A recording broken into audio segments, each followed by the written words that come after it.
in a monastery nestled among the rolling hills of Yorkshire, where ancient stone walls hold centuries of prayer and work.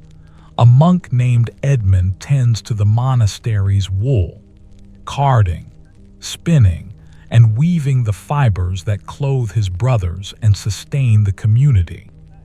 The year is 1137, and the rhythm of his work has become the rhythm of his days. Good evening. I am grateful you are here tonight. Tonight's story will carry us to a medieval monastery in Yorkshire, where we will follow Brother Edmund through the quiet, repetitive work of wool processing. Let yourself settle in, get comfortable, and know that there is nowhere else you need to be. This story will be here, unfolding slowly for as long as you need.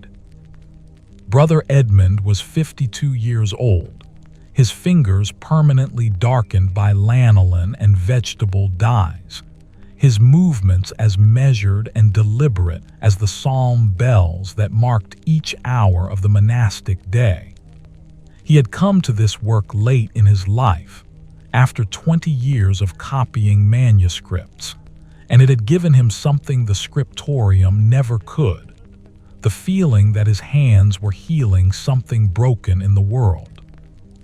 The morning had arrived as most mornings did, with the cool darkness of the dormitory still clinging to everything. Edmund had risen when the bell for matins rang across the stone courtyard, his joints creaking with the familiar ache of age, and made his way through the cloister to the chapel. But his mind, even as he sang the Latin words, was already in the workroom. This was the time of year when the raw fleece arrived from the shepherd's flocks, bundles of wool still matted with lanolin and bits of grass and earth. The work of transforming it into something usable stretched ahead like a landscape he knew every step of. The workroom itself was a place of profound calm. Located in the south wing of the monastery, it caught the morning light in long, pale rectangles that moved slowly across the wooden floor as the sun rose higher. The air carried the perpetual scent of sheep's lanolin mixed with the herbal smoke from the dried herbs they burned to keep insects from the stored fibers. Along one wall stood the great wooden shelves where the fleece was kept in neat bundles, organized by color and quality. Along another, the carding combs hung in their rows, their handles worn smooth by decades of hands. And in the center of the room, near the large window, stood the spinning wheels and the great wooden loom, patient, waiting, ready for the work that would transform raw material into cloth. By the time the bell for terce rang, Edmund was already settled into the morning's first task. He sat on a low wooden stool, one of the carding combs resting on his knee, and he began to work the raw fleece. The motion was one he had performed thousands of times now, pulling the fibers through the comb, then through the other comb, then again, each pass making the fibers finer, straighter, more willing to become thread. It was hypnotic work, the kind that allowed the mind to settle into a state of profound peace. His hands knew the rhythm without instruction. His breath matched the pace of his movements. The world outside the workroom, the concerns of the monastery, the weight of his 60 winters, the knowledge that his time in this life was drawing toward its close, all of it fell away. The fleece was soft beneath his weathered fingers, and as he worked, he noticed the particular qualities of this batch.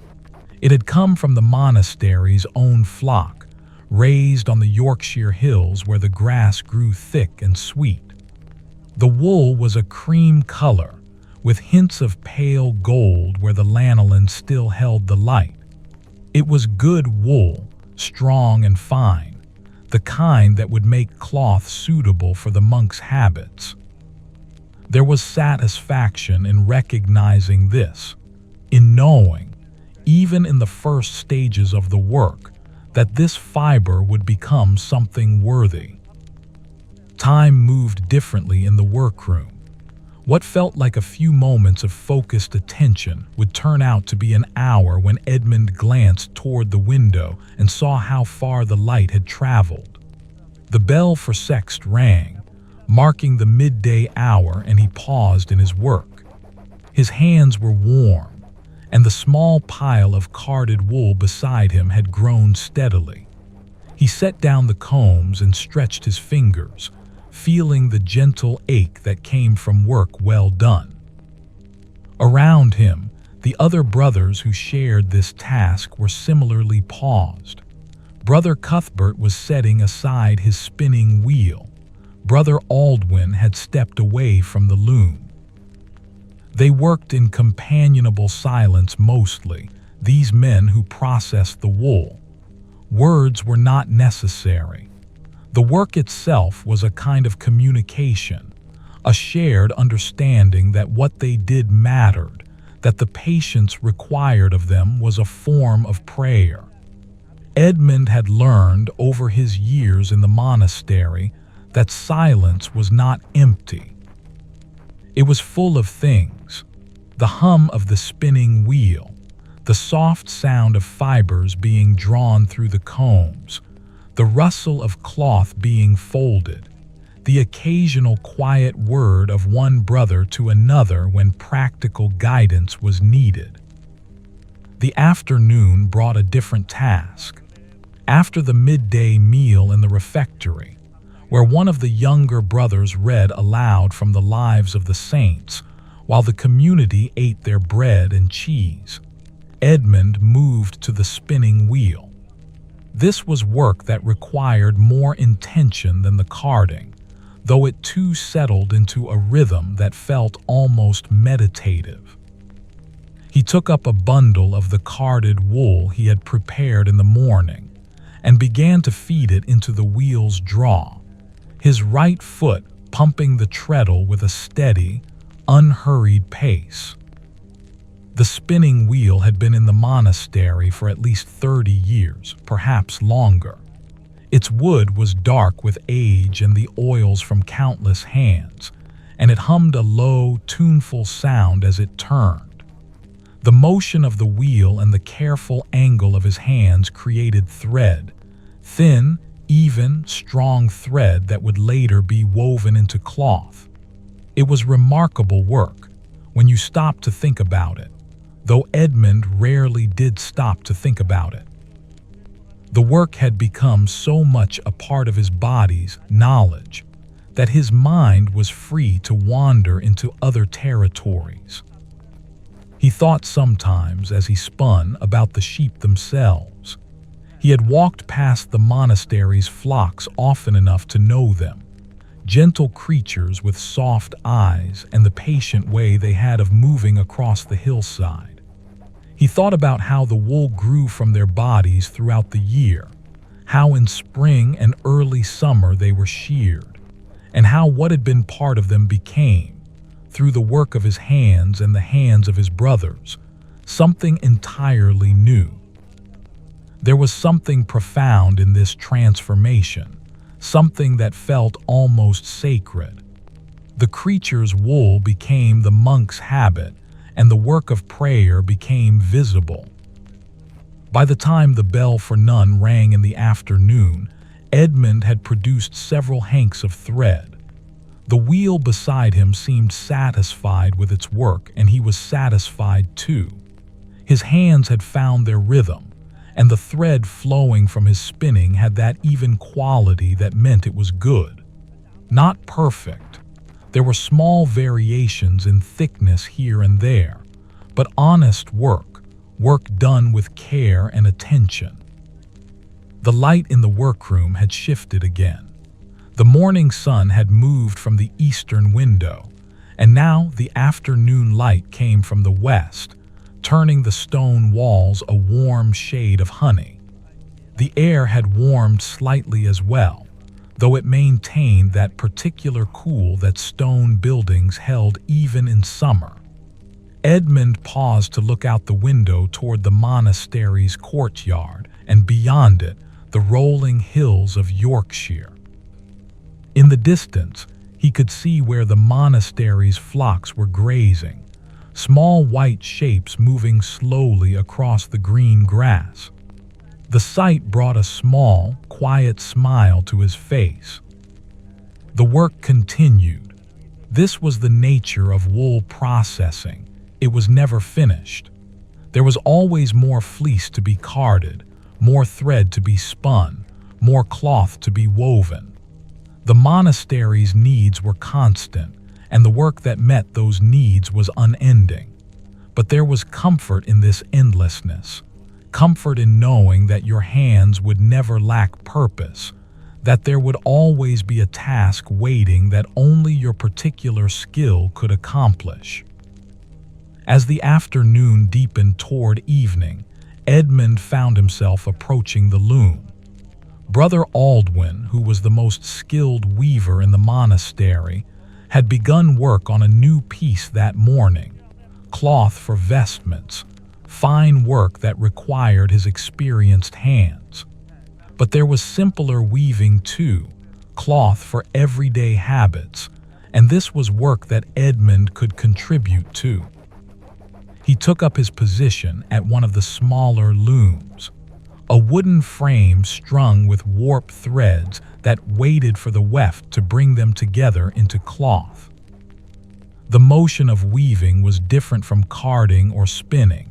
It required more presence, more active decision-making with each pass of the shuttle. But it too had its own kind of rhythm, its own way of settling the mind into a state of peaceful concentration. Back and forth, the shuttle moving through the warp, the beater coming forward to press the new row of weft threads into place. With each pass, the cloth grew. What had been separate threads began to become something unified, something that would have strength and substance and purpose. The bell for vespers rang as the sun was beginning its descent toward the hills. Edmund set aside his work and made his way, along with his brothers, toward the chapel. The workroom fell silent behind him, the loom still half finished, the spinning wheels at rest. This too was part of the rhythm. The work would wait. The work would always be there, patient and faithful, ready to receive his attention again when the hours of prayer were complete. In the chapel, the light coming through the high windows had turned a deep golden color. The brothers' voices rose together in the evening psalms, and Edmund found that his throat, tired though it was, joined in with genuine feeling. The day's work had settled something in him, had smoothed out the small anxieties that sometimes visited an old man's mind. He had made thread. He had woven cloth. He had participated in the great work of transforming the gifts of creation into things of use and beauty. This was enough. This had always been enough. As the community filed out of the chapel after vespers, Edmund lingered for a moment, watching the last of the daylight fade from the windows. The stones of the chapel held the day's warmth, and he felt it seeping into his old bones, feeling it settle there like a blessing. Tomorrow would bring the same work, the same rhythm, the same quiet satisfaction of hands that knew their purpose. But tonight, that was a promise for later. For now, there was only the fading light, the cool silence of the sacred space, and the deep peace that came from a day spent in honest work. Brother Edmund made his way through the cloister as twilight settled over the monastery. The stone walls, which had been warm gold in the afternoon light, were now taking on the deeper hues of evening. His footsteps echoed softly on the worn flagstones, a sound so familiar that he barely noticed it anymore. Around him, the monastery was settling into the rhythm of approaching night. Brothers moving toward the refectory for the simple evening meal, others making their way to the warming room where a fire would be lit as the temperature dropped. The refectory was dimly lit by candles set at intervals along the long wooden tables. The younger brothers sat in silence as Brother Anselm, who had the duty of reading this week, stood on a small wooden platform and read aloud from a book of homilies. His voice was steady and gentle, rising and falling with the cadence of words meant to nourish the spirit as the simple food nourished the body. Edmund took his place at the table and received his portion, a thick pottage of barley and herbs, a piece of dark bread, a cup of weak ale. The combination was humble, but it satisfied me. His hands, which had worked steadily all day, had earned this rest. He ate slowly, listening to Brother Anselm's voice weave through the refectory like another kind of thread. The words spoke of patience and perseverance, of finding God's presence in the ordinary moments of life. Edmund found himself nodding slightly. This was what he had discovered in the workroom, that presence, that sense of the sacred living in the simple, repetitive work of his hands. Carding wool was prayer. The spinning thread was prayer. Every motion made with intention and care was a conversation with something larger than himself. When the meal was finished and the community had risen to leave, Edmund remained seated for a moment, watching the candlelight dance across the stone walls. One of the younger brothers, a novice named Thomas who had come to the monastery only 3 years before, paused as he passed Edmund's place. The boy had an open, earnest face, and he seemed to be gathering the courage to speak. "Brother Edmund," Thomas said quietly, "I wondered if you might show me more about the spinning tomorrow. I made a mess of it this morning, and Brother Cuthbert said you were the most patient teacher." Edmund looked up at the young man and felt a small warmth bloom in his chest. This was another kind of work, he realized, the passing on of knowledge, the sharing of skill. "Of course, brother," he said. "Come find me after that. We will take our time with it." Thomas's face brightened with gratitude, and he made a small bow before continuing on his way. Edmund rose from the table and began walking toward the dormitory, his mind already thinking ahead to tomorrow's lesson. He would start with the basic grip, showing Thomas how to hold the fiber so it would feed smoothly into the wheel. Patience was the key, not rushing, not becoming frustrated when the thread broke or came out uneven. These were lessons that applied to far more than just spinning wool. The dormitory was already quiet when Edmund entered. Most of the brothers had already settled onto their narrow beds, which were arranged in 2 long rows along the length of the room. Each bed was simple, a straw mattress, a thin woolen blanket, a wooden pillow filled with dried herbs. Edmund moved to his own bed, one of the few near the window, and lay down. Through the small opening, he could see the first stars beginning to emerge in the darkening sky. The evening bell for Compline would ring soon, calling them to the final prayers of the day. He lay in the darkness, listening to the familiar sounds of the dormitory, the occasional creak of wood, the soft breathing of his brothers, the distant hoot of an owl somewhere beyond the monastery walls. His hand still held the memory of the day's work. He could feel the phantom sensation of the spinning wheels treadle beneath his foot, the smooth draw of the carded fibers through his fingers. His muscles ached in that good way that came from honest labor, and he knew sleep would come easily when the time came. The bell for Compline rang across the monastery, and the brothers rose from their beds. Edmund moved with them, still half in the peace of the dormitory, toward the chapel for the final prayers of the day. Compline was the shortest service, a gentle closing of the monastic day. The brothers' voices were quieter now, more subdued than they had been at other hours. Some of the younger monks were struggling to keep their eyes open. Edmund understood. The day's work had emptied them in the best possible way. In the chapel, lit now only by a handful of candles, the community sang the final psalms. The words were ancient, sung countless times before, and they carried with them the weight and comfort of that repetition. "Keep us, O Lord, as the apple of your eye," they sang. "Hide us under the shadow of your wings." Edmund's voice joined the others, his aged tenor blending with the deeper voices of younger men and the higher voices of the few remaining brothers whose age had not yet claimed their vocal strength. When the service ended, the brothers filed silently back to the dormitory.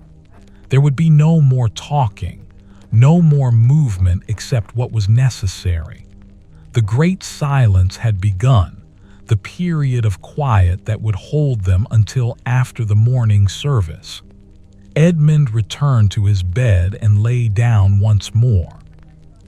This time, the stars outside his window had multiplied, and the night air coming through the opening carried the scent of the monastery's gardens, herbs and flowers slowly releasing their essence into the cooling darkness.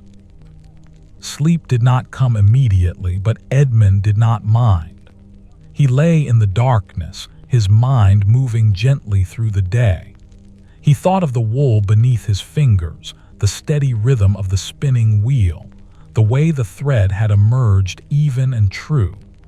He thought of Brother Thomas's eager face and the promise of tomorrow's teaching. He thought of the sheep grazing on the Yorkshire hills, their wool growing even now, preparing itself for the work of next season. He thought of all the monks who had come before him, sitting at looms and spinning wheels in this same monastery, doing this same work, finding the same peace in the repetition and purpose of it. His breathing had slowed, becoming deeper. The sounds of the dormitory had faded from his awareness. In this in-between place between waking and sleeping, Edmund felt himself held by something vast and patient. The work will continue tomorrow. The wool would continue to transform beneath his hands.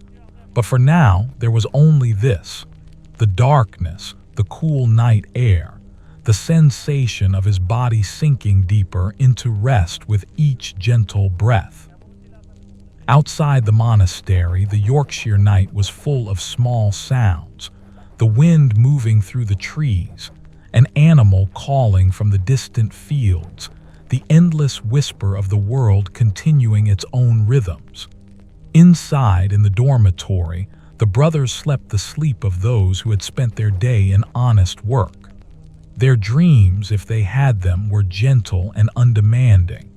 Tomorrow would bring the bell for matins, and with it, the beginning of another day's work. But that was a thought for tomorrow. Tonight belongs to rest, to the deep peace that comes when body and mind have been given purpose and then released.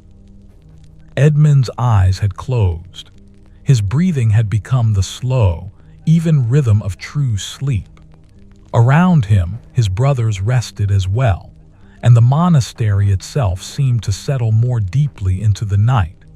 The ancient stones holding the warmth of the day, the chapel waiting in quiet readiness for the prayers that would come with dawn, the workroom standing empty and patient, ready to receive the hands that would return to it when the morning came. In the morning, there would be carding and spinning and weaving. There would be the patient teaching of a young novice how to hold the fibers correctly. There would be the endless, sacred work of transforming wool into thread into cloth. But for now, in this deep hour of the night, there was only rest. The kind of rest that comes not from idleness, but from the satisfaction of work completed, work done with care and intention, work that mattered. The stars moved slowly across the sky above the monastery. The wind continued its journey across the Yorkshire hills.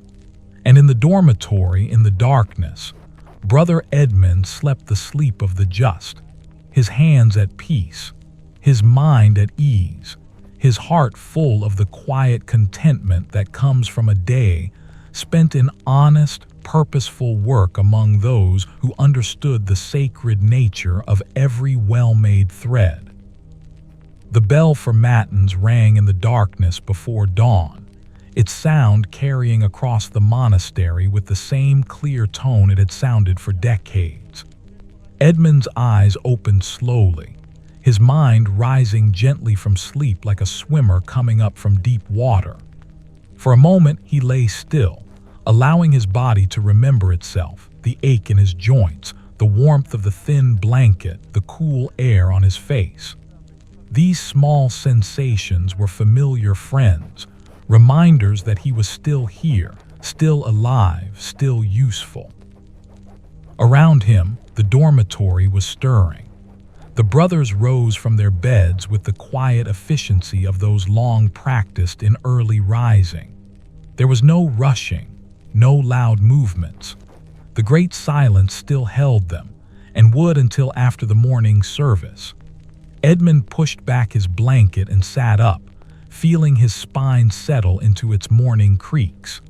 His feet found the cold floor, and he stood, moving slowly toward the small basin of water that had been left in the dormitory for washing.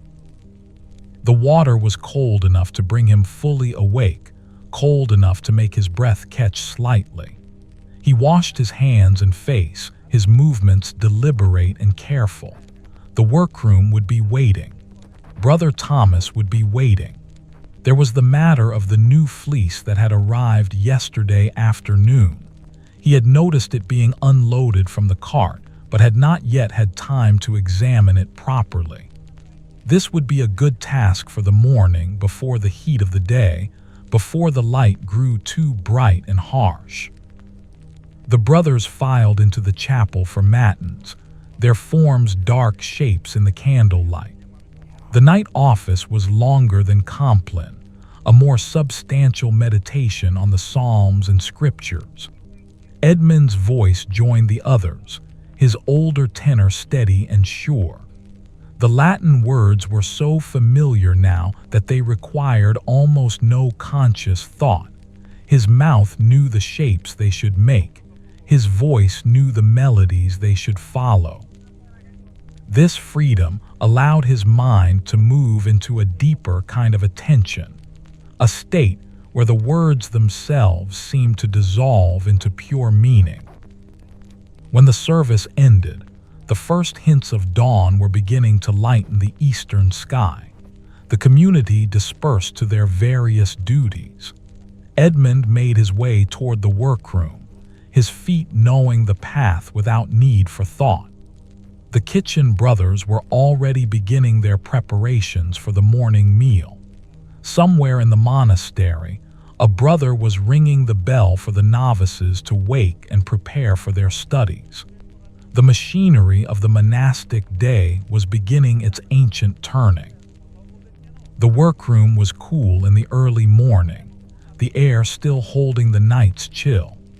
The large window faced east, and Edmund watched as the sky gradually shifted from deep blue to pale gray to the first hints of rose. He kindled the small fire in the hearth. It was important to keep a gentle heat in the workroom, enough to keep the wool from becoming too brittle but not so much as to damage the fibers. As the fire caught and began to glow, he turned his attention to the bundles of new fleece. They were stacked near the wall where the apprentice had left them yesterday, tied with rough twine. Edmund untied the first bundle and spread a portion of the fleece across one of the long wooden tables. He examined it carefully, his experienced fingers working through the fibers, feeling their texture, assessing their quality. This was work that required no haste. He could feel the lanolin still present in the wool and could gauge from how recently the sheep had been sheared. He could see from the color and fineness of the fiber what kind of sheep these had been. Likely not the monastery's own flock, but wool brought in from one of the neighboring farms for processing. It was good wool, strong and relatively clean. There was some chaff and plant matter embedded in it, which was normal, and some matting where the fleece had compressed in storage, but nothing that would prevent it from becoming fine thread and cloth. Edmund made a mental note. This batch would require perhaps an extra day of carding to fully prepare, but it would be worth the effort. The fiber was nearly uniform in fineness, which meant the resulting thread would be even and strong. He was so absorbed in his examination of the fleece that he did not hear Brother Thomas enter until the young novice cleared his throat softly. Edmund looked up from his work to see the boy standing in the doorway, his face showing a mixture of anticipation and nervousness. The early morning light falling through the east window caught Thomas's sandy hair and made him look even younger than his 18 years. "Good morning, brother," Edmund said, setting aside the wool he had been examining. "You have come early. This is good. The morning light is the best for learning." Thomas approached and Edmund gestured toward the spinning wheel. "The most important thing to understand about spinning," Edmund began, his voice taking on the calm, patient tone of a teacher, "is that it is not about forcing the fiber into thread. It is about inviting the fiber to become thread. Do you understand the difference?" Thomas looked uncertain, so Edmund continued. "If you try to force it, if you pull too hard or feed the fibers too quickly, the thread will break. It will be angry with you, and rightly so. But if you approach it gently, with respect for what the fiber wants to become, it will work with you. The wheel does the real work. Your hands simply guide the fiber." He showed Thomas how to sit at the wheel, how to position his feet on the treadle. "Feel the rhythm," Edmund said. "The wheel moves at its own pace. You do not make it faster or slower. You find the rhythm that is already there and you match it."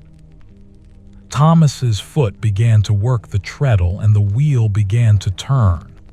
Edmund watched, noting the boy's tendency to press too hard to try to force the motion. "Gently," Edmund said. "Let gravity do the work.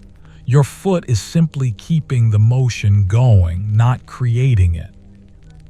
As Thomas adjusted, Edmund took up a bundle of prepared fibers, wool that had already been carded the day before. "Now watch how I do this first," he said.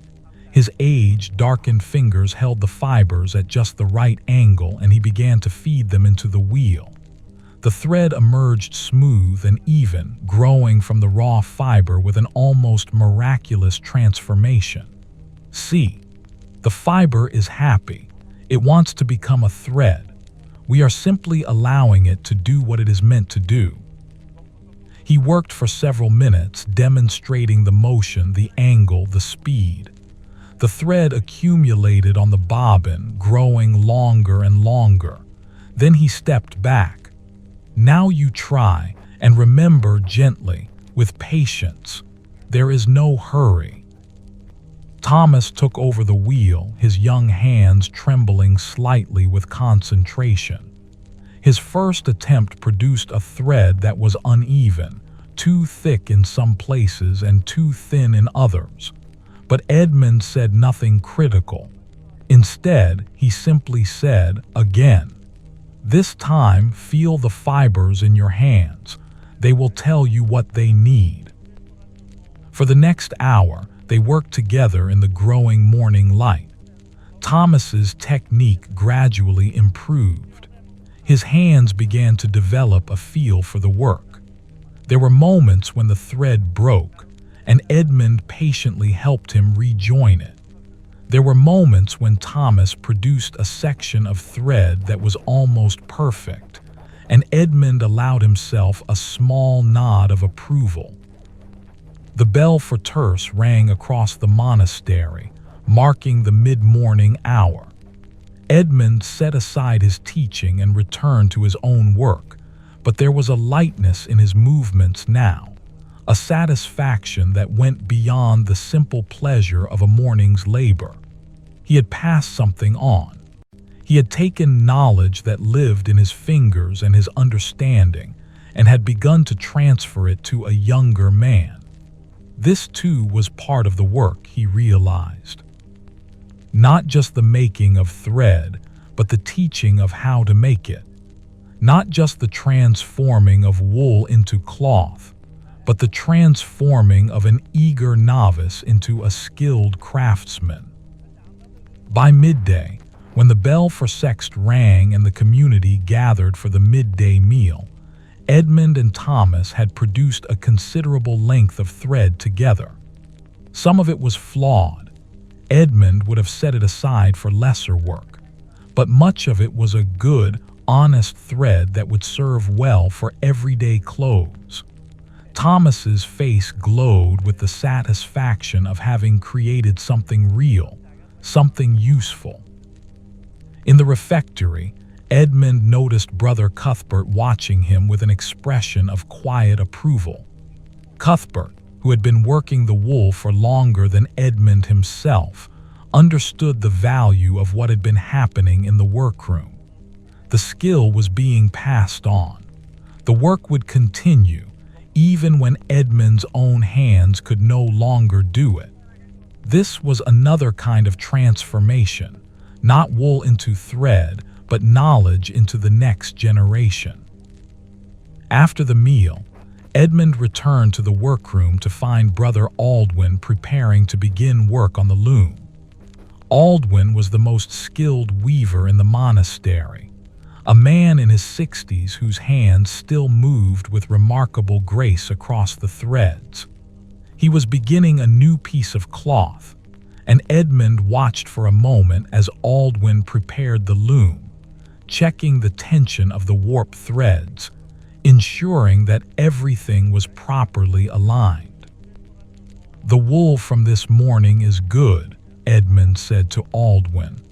"The fleece that arrived yesterday, it will make a fine thread." Aldwin nodded, his eyes focused on his work. "Good. I am nearly ready for new supplies. This piece will use significant quantities before it is done." Edmund settled into his own work, carding more of the new fleece, continuing the transformation of raw wool into prepared fibers. His hands fell into their familiar rhythm. Around him, the workroom filled with the quiet sounds of labor, the hum of the spinning wheel as Brother Cuthbert worked, the soft thump of Aldwin's beater on the loom, the whisper of fibers being drawn through the carding combs, the occasional crackle of the fire in the hearth. The afternoon light moved slowly across the floor, painting the workroom in shifting shades of gold and amber. Edmund worked steadily, neither hurrying nor slowing, simply maintaining the pace that the work itself seemed to require. His mind had entered that peaceful state that came from sustained, purposeful labor. all the concerns that sometimes worried at the edges of his consciousness, his age, the questions of whether he would live to see another winter, the vague anxieties that came from being an old man in a world that changed slowly but inevitably. All of these fell away. There was only the work. There was only the fiber beneath his hands, transforming moment by moment from one state into another. There was only the knowledge that this thread would become cloth, that the cloth would warm his brothers, that the work would continue after he was gone. There was a profound peace in understanding this, in accepting his small place in a chain of labor that stretched back centuries and would stretch forward centuries more. When the bell for none rang in the afternoon, marking the 9th hour, Edmund set aside his work and made his way toward the chapter house, where the community gathered daily for readings and discussion of monastic business. Brother Oswin, the abbot, presided over the gathering, sitting in a high-backed wooden chair while the brothers arranged themselves on wooden benches around the room. The abbot was reading from the Rule of Saint Benedict, pausing occasionally to comment on the meaning of the passage. Today's reading spoke of the proper attitude toward work, and Edmund listened with particular attention. Work, the abbot was reading, is not something imposed upon monks as a punishment. Rather, it is a gift. Through work, we participate in the work of creation. Through work, we serve one another and serve God. A monk who approaches his labor with the proper attitude finds in it not a burden but a blessing. Edmund felt these words settle into him like seeds falling into fertile soil. This was exactly what he had been trying to show Thomas that morning, that the work was not something to be endured but something to be embraced, something sacred in its very ordinariness. After the chapter house, there was time before the bell for Vespers to return to the workroom. Edmund found Thomas already there, sitting at one of the spinning wheels, working with careful deliberation on a length of thread. The boy's concentration was total, his face showing the effort it took to maintain the proper angle and feed the fibers smoothly. "Good work," Edmund said quietly, not wanting to startle him. "You have been practicing." Thomas looked up, his face flushed with the effort. "I wanted to get better," he said. "I want to do this well, Brother Edmund." "Then you will," Edmund said simply. "The willingness to do something well is half the work already done." He settled into his own tasks, and the two of them worked in companionable silence until the bell for Vespers called them to prayer. The day was winding down toward evening, toward the return to the chapel, toward the final prayers that would close this particular day. But Edmund knew that tomorrow would bring the same work, the same rhythm, the same opportunity to transform raw fiber into something of beauty and use. The work was endless, but that was not a hardship. That was its greatest gift. The chapel was filled with the warm glow of late afternoon light when the brothers gathered for Vespers. The sun, lower now on the horizon, sent its rays through the high windows at a shallow angle, creating long shadows that moved slowly across the stone floor like sundials marking the passage of time. Edmund took his place in the choir stalls, his voice joining the others as the community sang the evening psalms. The words of the service seemed to echo with particular resonance today. "Praise God from whom all blessings flow," they sang, and Edmund found himself thinking of the sheep on the Yorkshire hills, of the hands that had sheared them, of the fleece that had arrived in the monastery, of his own hands and Thomas's hands, and all the hands that would come after, continuing this work of transformation. Each verse of the psalm felt like a thread in a larger tapestry, each voice in the choir like a fiber being woven into cloth.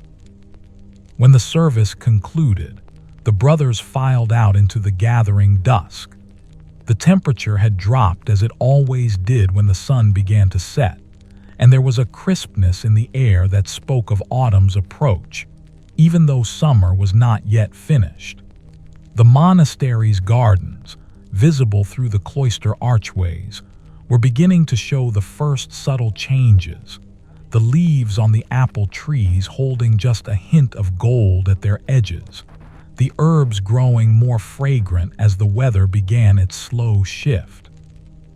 Edmund made his way to the refectory for the evening meal, but his mind was still partly in the workroom, thinking about the thread Thomas had been spinning, considering how many more days of practice the boy would need before he could be trusted with finer work. The work of teaching was its own kind of labor, he realized. It required patience and attention, a careful calibration of challenge and encouragement. It was not unlike the work with the fiber itself, actually. You could not force learning any more than you could force thread. You could only provide the proper conditions and allow the learning to unfold at its own pace. In the refectory, Brother Anselm was reading once more from the lives of the saints. Today's passage was about Saint Cuthbert, the monk and bishop who had lived centuries before, in the early days of monasticism in the north. The story told of how Cuthbert had worked with his own hands, how he had not believed himself above any labor, no matter how humble. He had tended animals. He had maintained the monastery. He had worked with the same dedication that he brought to his prayers. Edmund found himself nodding as he listened. This was the tradition he was part of, a long line of monks stretching back through centuries, each one finding the sacred in honest work. Cuthbert's labor had been different from Edmund's, caring for animals rather than processing wool, but the principle was the same. Every task undertaken with attention and care was a form of prayer. Every action done in service to the community was a way of serving God. The meal was simple, a pottage of lentils and onions, bread, cheese, and weak ale. Edmund ate slowly, savoring each spoonful, aware that the body was a temple that deserved to be nourished properly but not excessively. Around him, the other brothers ate in silence, their attention on both the food and the reading. The sound of Brother Anselm's voice created a kind of cocoon around the refectory, a shelter within which the community could gather and be fed in multiple ways, body, mind, and spirit. When the meal was finished, Edmund returned to the dormitory as the light was beginning to fade from the sky. The long summer evening was drawing to a close, and soon darkness would fall completely. He found his bed and lay down, but he was not yet ready for sleep. The day's work had settled into his muscles and bones, creating that pleasant fatigue that came from honest labor. He lay still, listening to the sounds of the monastery as it prepared for night. The brothers moved through the dormitory, preparing for bed.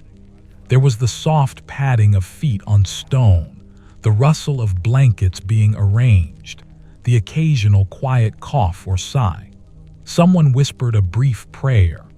Another brother was humming something under his breath, a snippet of plain chant, the notes so quiet they were almost inaudible.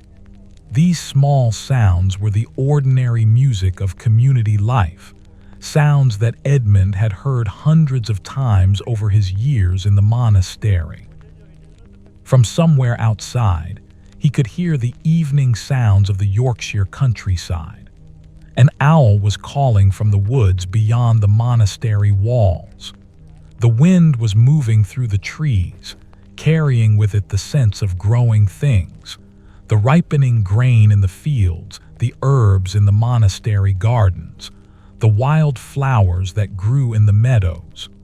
It was a good time of year, this late summer, when the year was moving toward its fullness before the slow decline into autumn and winter. The bell for Compline rang, and once more the brothers rose to make their way to the chapel. This final service of the day was brief, a gentle closing of the monastic day. Edmund's voice was quieter now, his energy beginning to settle toward rest. The Latin words seemed to carry the weight of centuries, seemed to hold within them all the prayers that had been sung in this chapel, in this monastery, going back through the years and decades and generations. When Compline was finished, the brothers returned to the dormitory for the final time. The great silence was particularly profound now, at the close of the day. No one would speak again until after morning prayers. The silence seemed to deepen as the brothers settled into their beds, as if the darkness itself was something that could be felt, something with substance and weight. Edmund lay in his narrow bed, listening to the breathing of his brothers settling into sleep around him. Through the small window beside his bed, he could see the stars beginning to emerge in the darkening sky. The night was clear and cool, the kind of night that promised good rest. His body, tired from the day's work, was ready to surrender to sleep, but his mind lingered in that pleasant space between waking and dreaming. He thought about the fleece he had examined that morning. By tomorrow, he would have finished assessing all of it, would have made decisions about how it should be processed, which batches would become fine thread and which would be suitable for coarser cloth. He thought about Thomas and how the boy's technique would continue to improve with practice. He thought about Brother Edmund working at the loom, his skilled hands creating cloth from thread, creating beauty from practicality. The monastery around him was settling deeper into the night. The stones, which had absorbed the warmth of the day, were now releasing that warmth slowly into the darkness. The kitchen, where the fires had been banked for the night, still held a faint warmth. The chapel stood in peaceful darkness, waiting for the bells that would summon the community to maintain in the depths of the night. And the workroom, with its spinning wheels and looms and carding combs, stood empty and patient, ready for the hands that would return to it in the morning. Edmund's breathing had slowed, becoming deeper. His consciousness was beginning to drift, moving into that twilight state where thoughts become images, where the boundaries between the real and the imagined begin to blur. He saw sheep grazing on hillsides. He saw fibers transforming under skilled hands. He saw cloth taking shape on looms, becoming vestments, becoming habits, becoming the material that sheltered the community from cold and weather. In this drifting state, the images seemed to contain everything at once, past and present and future existing simultaneously. He saw himself as a young man, learning the work from hands that were themselves old. He saw Thomas as he might be in 20 years, teaching younger brothers, passing on the skills that Edmund was now giving to him. He saw the endless chain of labor and learning, and teaching that stretched backward and forward through time, each generation receiving the work from the previous one and passing it forward to the next. Sleep was coming now, drawing him gently down into deeper darkness. His last conscious thought was of the warmth of the workroom, the hum of the spinning wheel, the feel of fiber transforming beneath patient hands. It was a good thought to hold as consciousness faded, a thought that carried with it the deep satisfaction that comes from work completed, work done well, work that would continue. The night deepened around the monastery. The stars moved slowly across the sky. The wind continued its gentle movement through the countryside. And in the dormitory, the brothers slept the sleep of the righteous, their bodies at rest after honest labor, their minds free to wander through dreams, their spirits held safe within the walls that had sheltered monks for centuries before and would shelter them for centuries to come. The bell for matins would ring again in the deepest part of the night, summoning them to prayer. But that was hours away yet. For now, there was only rest, only the darkness, only the slow, steady rhythm of breath and heartbeat that marked the passage of the night.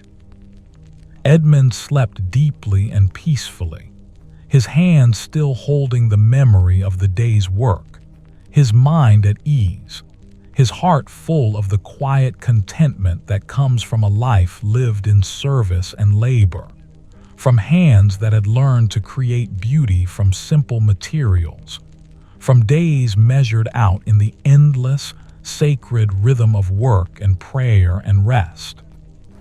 The monastery held him in its ancient stone embrace, holding all the brothers safely through the night, keeping them warm and protected until the morning came again with its promise of new work, new opportunities to transform fiber and thread into cloth, new chances to pass on skill and knowledge and wisdom to the generation that would come after.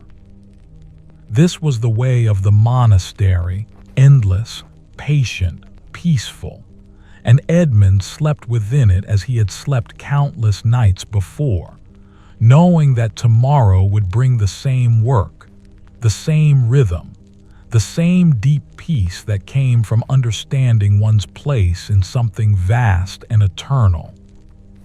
The bell for matins rang through the darkness, its sound cutting through the deep silence of the monastery's night. Edmund's eyes opened slowly, his mind rising from the depths of sleep like a swimmer ascending from dark water. For a moment, he simply lay still, allowing his body to remember itself, feeling the familiar ache in his joints, the warmth of his thin blanket, the cool air on his face where it emerged from beneath the covers. Around him, the dormitory was beginning to stir. The brothers rose with practiced quiet, their movements economical and deliberate. There was no hurrying, no unnecessary sound. This was the hour when the world outside seemed to hold its breath, when the night was deepest and most profound. The brothers were guardians of this hour, keepers of a tradition that stretched back through centuries, to rise in the darkness and sing praises, to offer their prayers when the world slept. Edmund pushed back his blanket and sat up, his spine crackling slightly with the movement. His feet found the cold floor and he stood, moving slowly toward the dormitory door. The night air was cool against his skin, and he could smell the dew that had settled on the monastery's gardens. Somewhere in the darkness beyond the walls, an owl was calling, a sound that seemed to echo the bells that continued to ring, calling the community to worship. The chapel in the darkness was lit only by a few candles, their flames small and steady in the still air. The brothers filed in silently, taking their places in the choir stalls. Edmund's eyes adjusted gradually to the dimness, and he could make out the familiar stone walls, the arches that rose overhead, the altar with its simple furnishings. This space, which was so familiar in daylight, took on a different character in darkness. It felt more spacious somehow, more deeply sacred, as if the darkness itself was a form of presence. The service began with the recitation of the Psalms. Edmund's voice joined the others, rising in the ancient Latin words that had been sung in this chapel countless times before. The Psalms at Matins were among the longer ones, and they unfolded like a meditation, verse by verse. The brothers' voices creating a kind of woven tapestry of sound that seemed to fill the darkness with substance and meaning. "Out of the depths I cry to you, O Lord," the brothers sang. "Hear my voice. Let your ears be attentive to my cry for mercy." Edmund found himself moved by these words in a way that surprised him slightly. The depths, yes, he knew something of the depths. He knew the depths of sleep, the depths of work, the depths of a life lived in service and prayer. And he knew the comfort of crying out, of expressing need and longing and hope. The words felt particularly profound in this hour of deep night, when the world outside seemed so vast and unknowable. The service continued, psalms following psalms, readings from the scriptures interspersed with periods of silent prayer. Edmund's mind entered that state of profound peace that came from sustained prayer in darkness. All the small concerns of daily life, the management of the workroom, the progress of his teaching with Thomas, the questions about whether the new fleece would process well, all of these fell away. There was only the prayer, only the words, only the community of brothers united in this ancient practice. When Matins ended, nearly 2 hours had passed. The brothers filed out of the chapel, and Edmund made his way back to the dormitory. There were still several hours before the community would rise for the day, and he settled back into his bed, hopping to sleep before the bells rang again for the next office. His mind, however, was less willing to rest now. The service had awakened something in him and had stirred his thoughts in new directions. He lay in the darkness, thinking about the nature of the work he did. Wool processing seemed such a simple, practical thing, taking raw fleece and transforming it into thread and cloth, meeting the monastery's need for clothing and cloth. And yet he realized it was also a kind of prayer. Every time he carded wool or spun thread, he was participating in creation, cooperating with the natural world to make something that had not existed before. This was sacred work, no matter how humble it might seem. The thought led him to consider his students, Thomas, and others who would come after. In teaching them the craft, he was not simply passing on a technical skill. He was initiating them into a way of approaching the world that was contemplative and careful, that honored both the materials and the purpose behind the work. He was teaching them that labor could be meditation, that repetition could lead to grace, that ordinary hands could do extraordinary work if they were guided by intention and care. Sleep eventually came, drawing him down into a rest that was briefer but perhaps more profound than the previous sleep. When the bell for lauds rang at dawn, Edmund rose again with his brothers, and the pattern of the monastic day began anew. But something had shifted in him during the night, some subtle recalibration of how he understood his place in the monastery and his work. The morning service was conducted in the gradually increasing light. The eastern window of the chapel was beginning to glow with the pale hints of sunrise, and by the time the community had finished singing the psalms for lauds, the sky outside was definitely lighter, moving from deep blue toward the blues and purples of true dawn. When the service ended, Edmund made his way toward the refectory for the light morning meal. But first, he paused in the cloister, watching the light continue to transform the sky. A single bird was singing somewhere outside the monastery walls. A thrush, Edmund thought, though he could not be certain. The sound was pure and clear, a simple expression of the joy of living. Edmund stood for a moment, listening, feeling a quiet gratitude for this small gift of beauty. In the refectory, the community ate in silence once more. This morning's reader was Brother Cuthbert, who was reading from the letters of St. Paul. The passage was about the body being a temple of the Holy Spirit, about honoring the body through proper stewardship.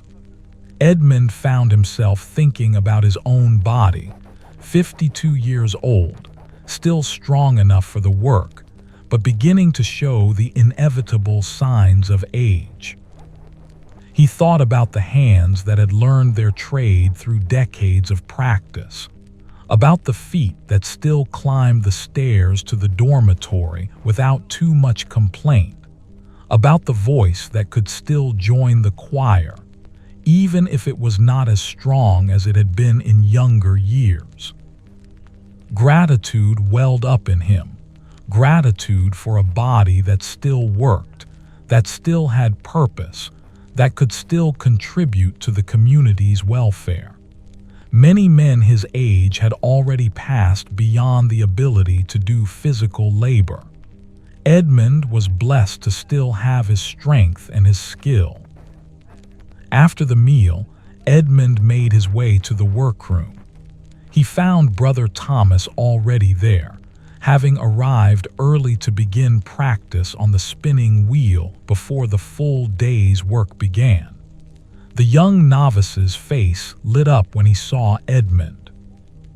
"Good morning, brother," Thomas said. "I have been working on the technique you showed me.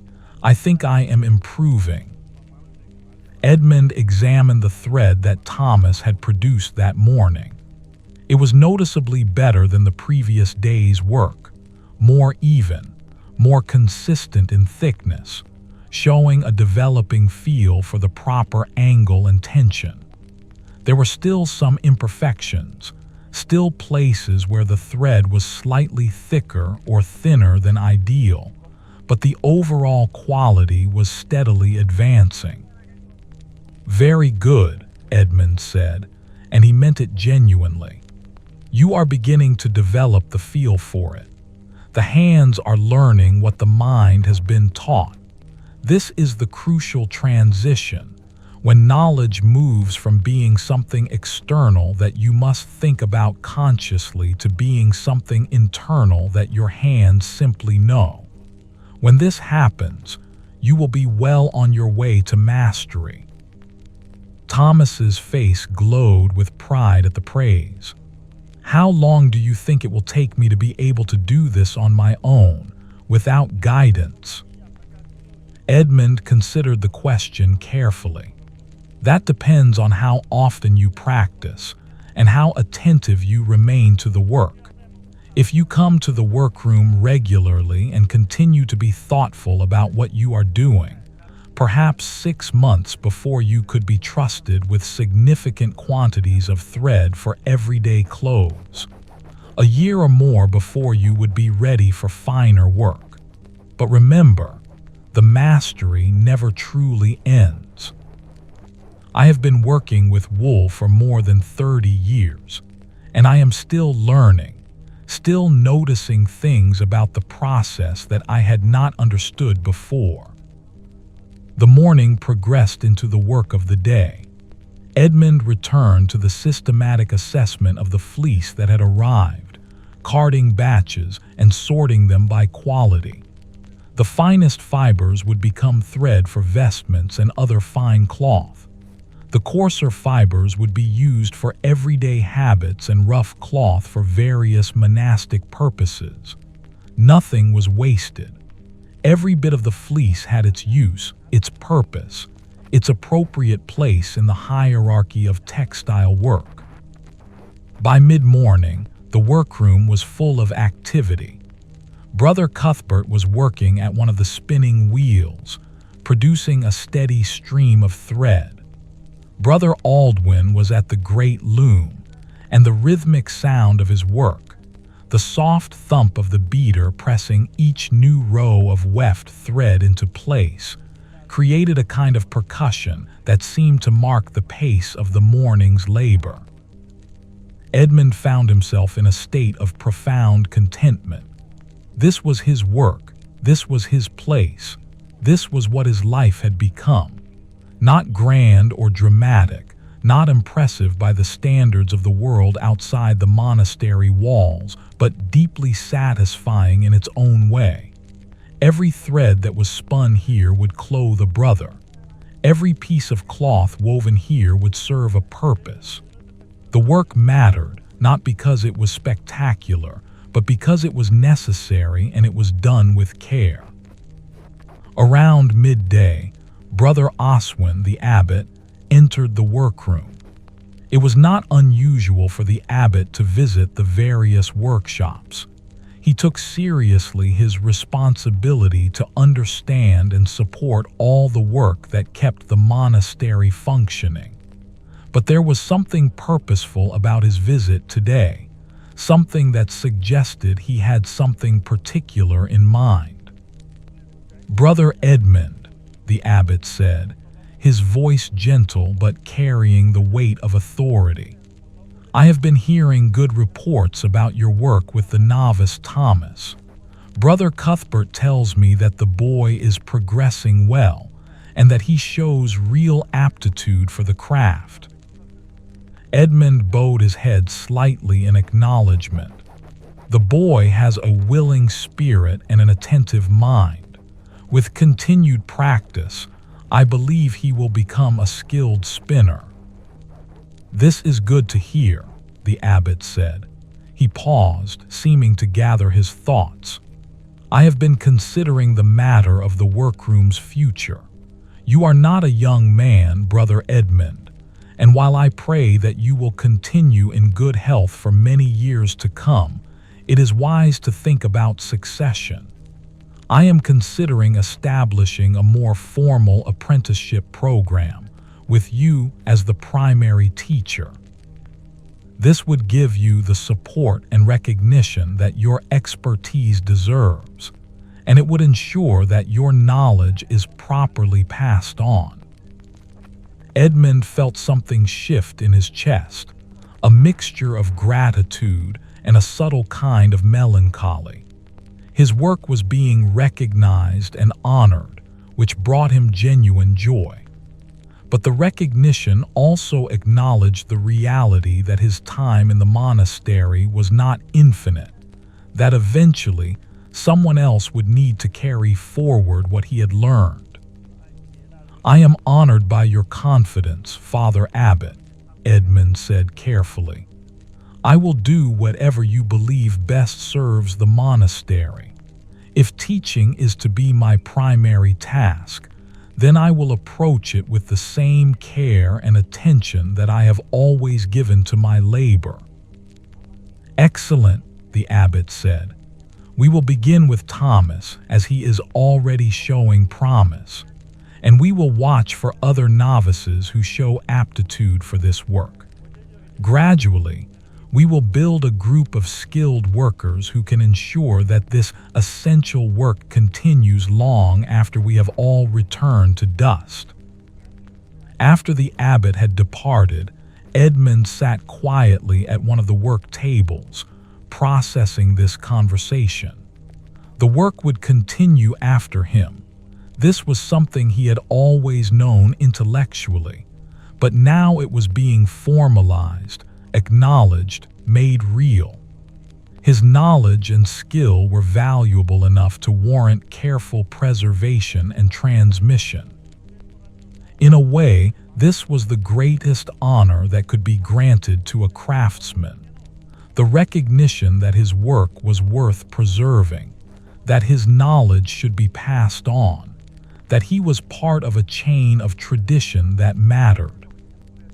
The afternoon proceeded much as the morning had, but with a subtle difference in Edmund's awareness. He found himself noticing details of his own technique that he had long taken for granted. He observed the precise angle at which his fingers held the fibers, the exact moment at which his wrist made its subtle adjustment to maintain consistent tension, the way his foot seemed to find its own rhythm on the spinning wheel's treadle without conscious direction. These small things, habits born of decades of practice, would need to be articulated, explained, made conscious so that they could be taught.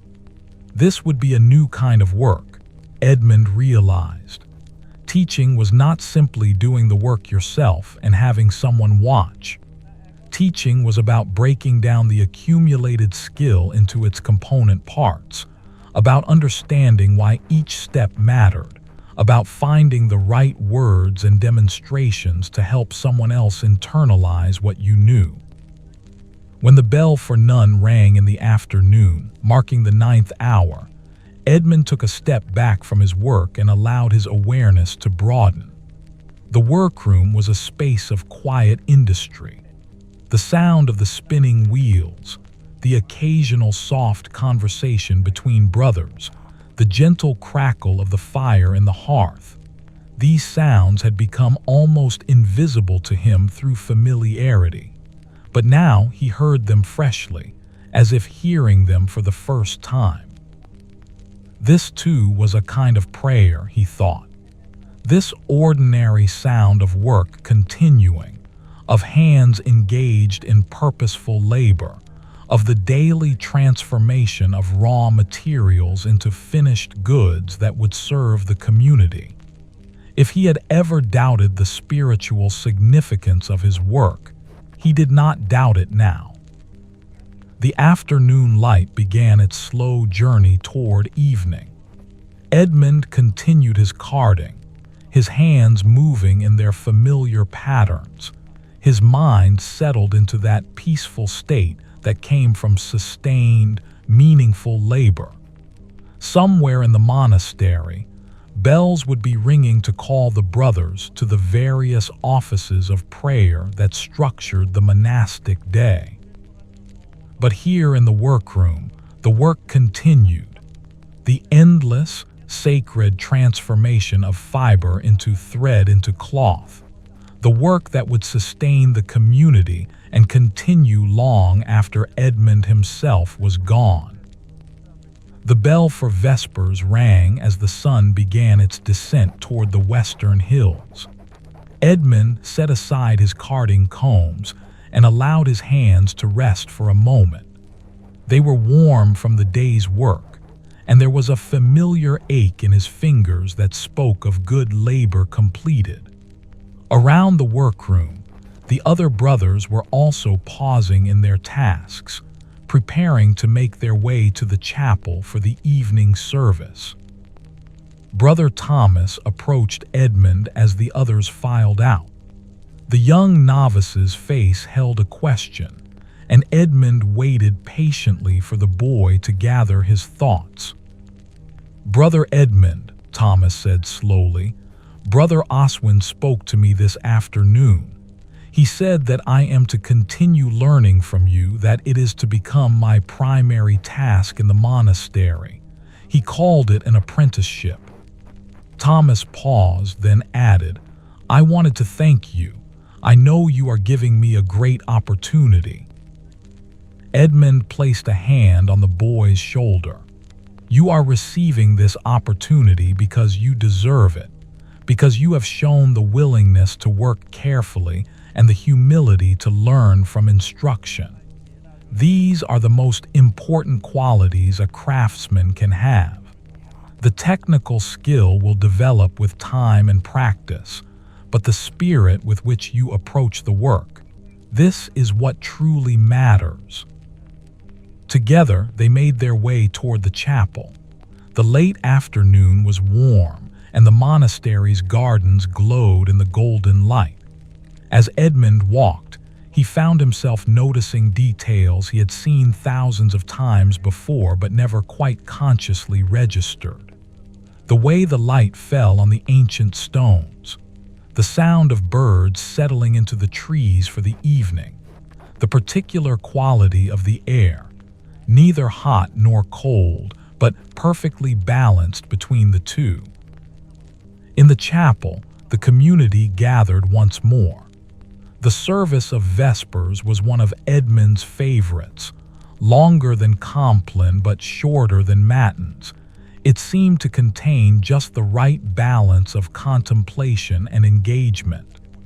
The Psalms spoke of gratitude and praise, and Edmund's voice joined the others with genuine feeling. "Let all that breath praise the Lord," the brothers sang, and Edmund thought of the sheep that had produced the wool now being processed in the workroom.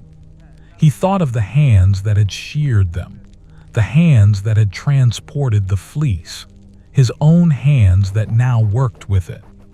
All of these were part of creation's great song of praise, each contributing their small part to the larger whole. After the service, there was time before the evening meal, and Edmund made his way slowly through the cloister, enjoying the quietness that fell over the monastery in the hour between the afternoon work and the evening meal.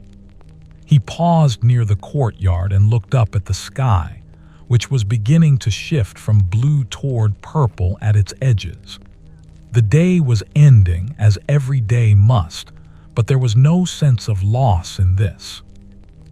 Each day that ended meant that another would begin, bringing with it the opportunity for new work, new learning, new moments of connection and meaning. The refectory was filled with the ordinary sounds of the evening meal. Today's reader was Brother Anselm again, and he was reading from the lives of the Desert Fathers, monks who had lived centuries before in the deserts of Egypt and Syria, men who had sought God through extreme asceticism and contemplative prayer. The passage being read told of an old monk who had spent 50 years in the desert, copying manuscripts and praying, and who had been asked by a younger monk what the secret of his long spiritual life had been. The old monk had answered, "I have never allowed my thoughts to stray from God, and I have never neglected my daily work. These two practices together have kept my soul alive." Edmund found this answer deeply resonant. His own experience seemed to confirm it, that the combination of faithful work and prayerful attention had created a life of meaning and peace. The work kept him grounded in the real world, in the material transformation that gave purpose to his days. The prayer kept him connected to something transcendent, to the larger meaning that lay beneath and within all labor. When the meal was finished, Edmund returned to the dormitory as the light outside was beginning to fade more noticeably. The long summer evening was indeed drawing toward its close, though there were still several weeks of long daylight ahead before the autumn equinox would begin to shorten the days more rapidly. He lay on his bed, and as he waited for the bell for Compline, his mind moved through the day that was ending. The conversation with the abbot, the recognition of his work, the formal establishment of his role as teacher, the weight of knowing that his knowledge would be preserved and transmitted. All of these things seemed to have crystallized something in him, to have made him more conscious of the significance of what he had been doing all along. He thought about the 40 years he had spent in the monastery. He had come here as a young man of 12, an oblate offered by his family to monastic life. He had spent his first 20 years copying manuscripts in the scriptorium, learning the difficult art of making letters on vellum, the patience required to reproduce sacred texts accurately. Then, about 20 years ago, his eyes had begun to fail slightly, making the fine detail work of manuscript copying increasingly difficult. Rather than being made to feel useless, he had been invited to move into the workroom, to bring his skills of attention and care to a different kind of work. Those 20 years in the workroom had been, he now realized, the culmination of his monastic life. Everything he had learned in the scriptorium, the patience, the attention to detail, the understanding that every action mattered, no matter how small or seemingly insignificant, all of this had prepared him for this work. His hands had learned precision with the quill and could apply that same precision to the work of processing wool. His mind had learned to find meditation in repetition, and could find the same meditation in the spinning wheel as in copying text. And now, in the final years of his life, for Edmund had no illusions about how much longer he would live, how much longer his body would continue to serve him. He was being given the opportunity to pass on what he had learned. This was grace, he thought. This was God's providence, arranging matters so that the knowledge would not die when his body failed. The bell for Compline rang, calling the brothers to the final service of the day. Edmund rose from his bed and made his way to the chapel with the others. The service proceeded as it always did, familiar words and melodies creating a container of peace and closure for the day that was ending. When it was finished, the brothers returned to the dormitory, and the great silence began once more. Edmund lay in his bed and sleep came quickly. The day's emotions, the recognition he had received, the conversations and realizations, all of these had settled into him, creating a kind of deep peace. As consciousness faded, his last thought was of the workroom at dawn, of the tasks waiting, of Thomas arriving early for his practice, of the endless sacred work that would continue regardless of whether Edmund himself remained to oversee it. The night passed in deep, dreamless sleep. When the bell for matins rang in the darkest hours before dawn, Edmund rose with his brothers as he had done countless times before. But this time, as he made his way to the chapel, he felt something different, a lightness of spirit that came from having made peace with his own mortality, from knowing that his work would continue, from understanding that his life had meaning not only in what he had accomplished, but in what he had prepared for others to accomplish. The psalms at matins seemed to carry a different resonance tonight. "Praise the Lord in the heights," the brothers sang, and Edmund's voice, though old, carried genuine joy. "Praise him for his mighty acts. Praise him for his excellent greatness."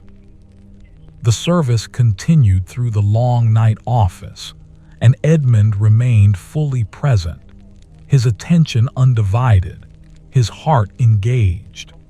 When it ended and he returned to his bed for the few remaining hours before dawn, he felt as though something fundamental had shifted in him, as though he had passed through some threshold into a new way of understanding his life and his place in the monastery.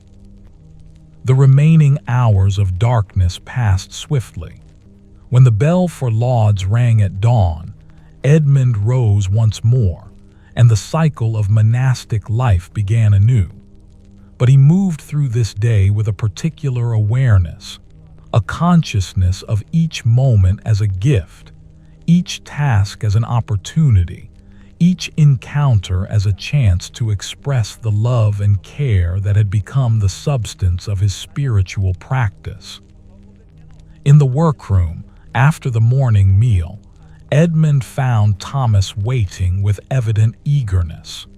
The boy was ready to begin the day's work, ready to continue the learning that Edmund had set in motion. "Come," Edmund said gently. "Today I am going to show you something different. Today I want to teach you not just how to spin, but why we spin in the way we do. Understanding the why will help you understand the how more deeply." For the next several hours, Edmund wove together instruction and demonstration, showing Thomas how the characteristics of the fiber affected the thickness and strength of the thread, how the tension on the wheel needed to adjust based on what kind of thread was being produced, how the finest threads required not just skill, but an almost intuitive understanding of the material. Thomas listened intently, his young face showing concentration and wonder. Here was a boy, Edmund thought, who had been given a precious gift, not riches or status, but the opportunity to learn a craft that connected him to centuries of tradition, that would give purpose to his hands and meaning to his life, that would allow him to contribute to his community in a way that was both practical and profound. As the afternoon proceeded, Edmund found himself thinking about all the hands that had come before him, the monks who had processed wool in this very workroom in centuries past, whose names were now forgotten but whose skills had been passed on through countless generations of students. He was part of that chain now, a link connecting the past to the future, ensuring that the knowledge would not be lost. The light moved slowly across the workroom floor as it always did. The familiar sounds of labor continued, the hum of spinning wheels, the soft thump of the loom, the gentle whisper of fibers being worked through carding combs. And Edmund, moving through this landscape of work that had become as familiar to him as his own heartbeat, felt a deep gratitude for the life he had been given, for the opportunity to do work that mattered, for the privilege of passing on what he had learned to the generation that would come after him. The days that followed seemed to settle into a rhythm even more profound than before. Edmund found that his days now contained a subtle shift in emphasis. While the work itself remained exactly as it had always been, his awareness of it had transformed. He was no longer simply working. He was teaching through his work, demonstrating through his hands what his words could only approximate. Thomas came to the workroom each morning with growing confidence. The boy's technique continued to improve, his understanding deepening.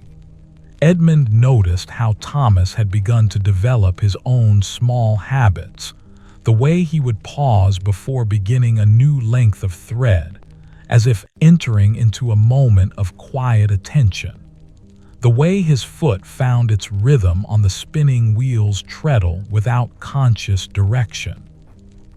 These small things spoke to Edmund of genuine learning, of knowledge beginning to move from the external world into the boy's own embodied understanding. It was perhaps a week after the abbot's visit that Edmund first noticed the slight tremor in his left hand. It was so minor that he almost dismissed it, just a tiny vibration as he held the fibers against the spinning wheel, barely noticeable, gone almost as soon as he became aware of it.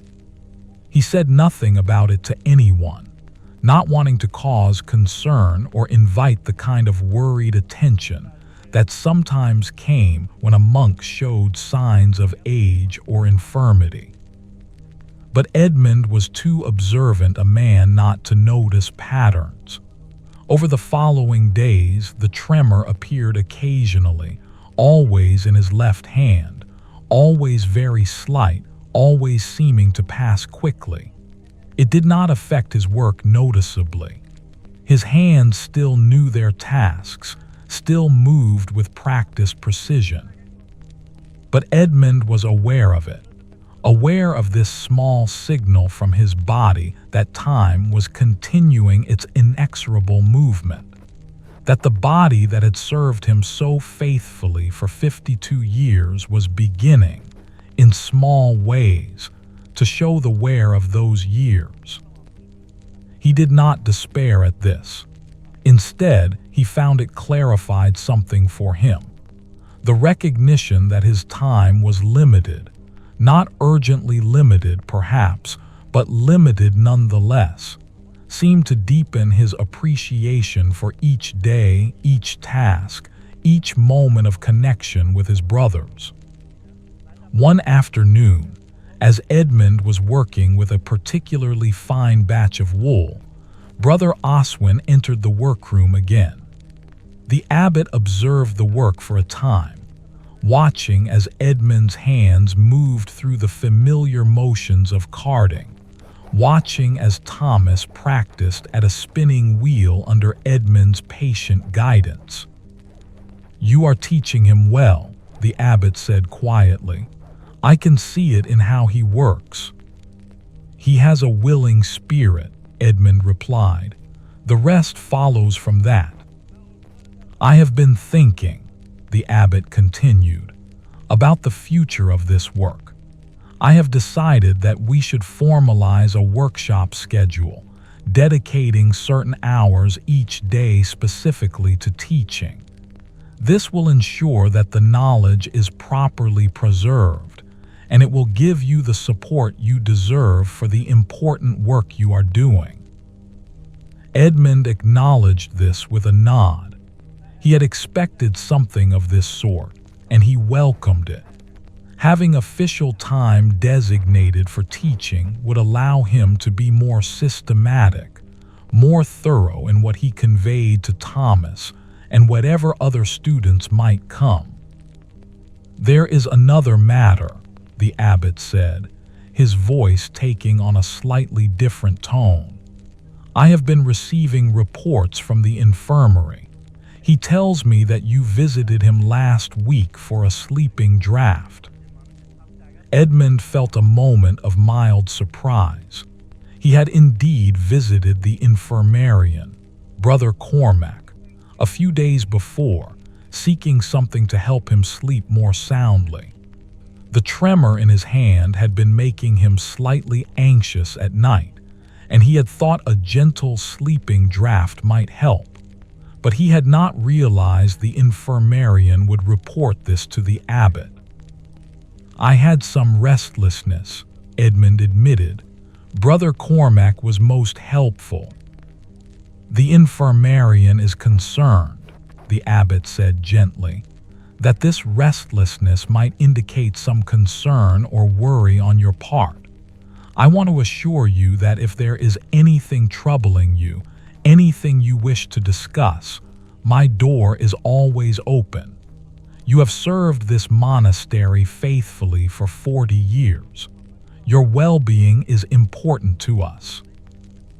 Edmund felt a wave of gratitude at these words. "I am well, Father Abbot. If I have seemed troubled, it is only because I have been thinking about the matter of succession, about ensuring that what I have learned is properly preserved. But I believe we are taking good steps toward that end, and I have found that having a clear purpose, the teaching of Thomas and others, has brought me great peace." The abbot seemed satisfied with this answer. He placed a hand on Edmund's shoulder in a gesture of affection and support, then departed. After he had gone, Edmund sat quietly for a moment, reflecting on the conversation. The infirmarian's concern had been kindly meant, born of genuine care for his well-being. But Edmund realized that he had perhaps been allowing small worries to disturb his peace more than was necessary. He was aging. This was natural, inevitable, nothing to fear. His hands trembled slightly.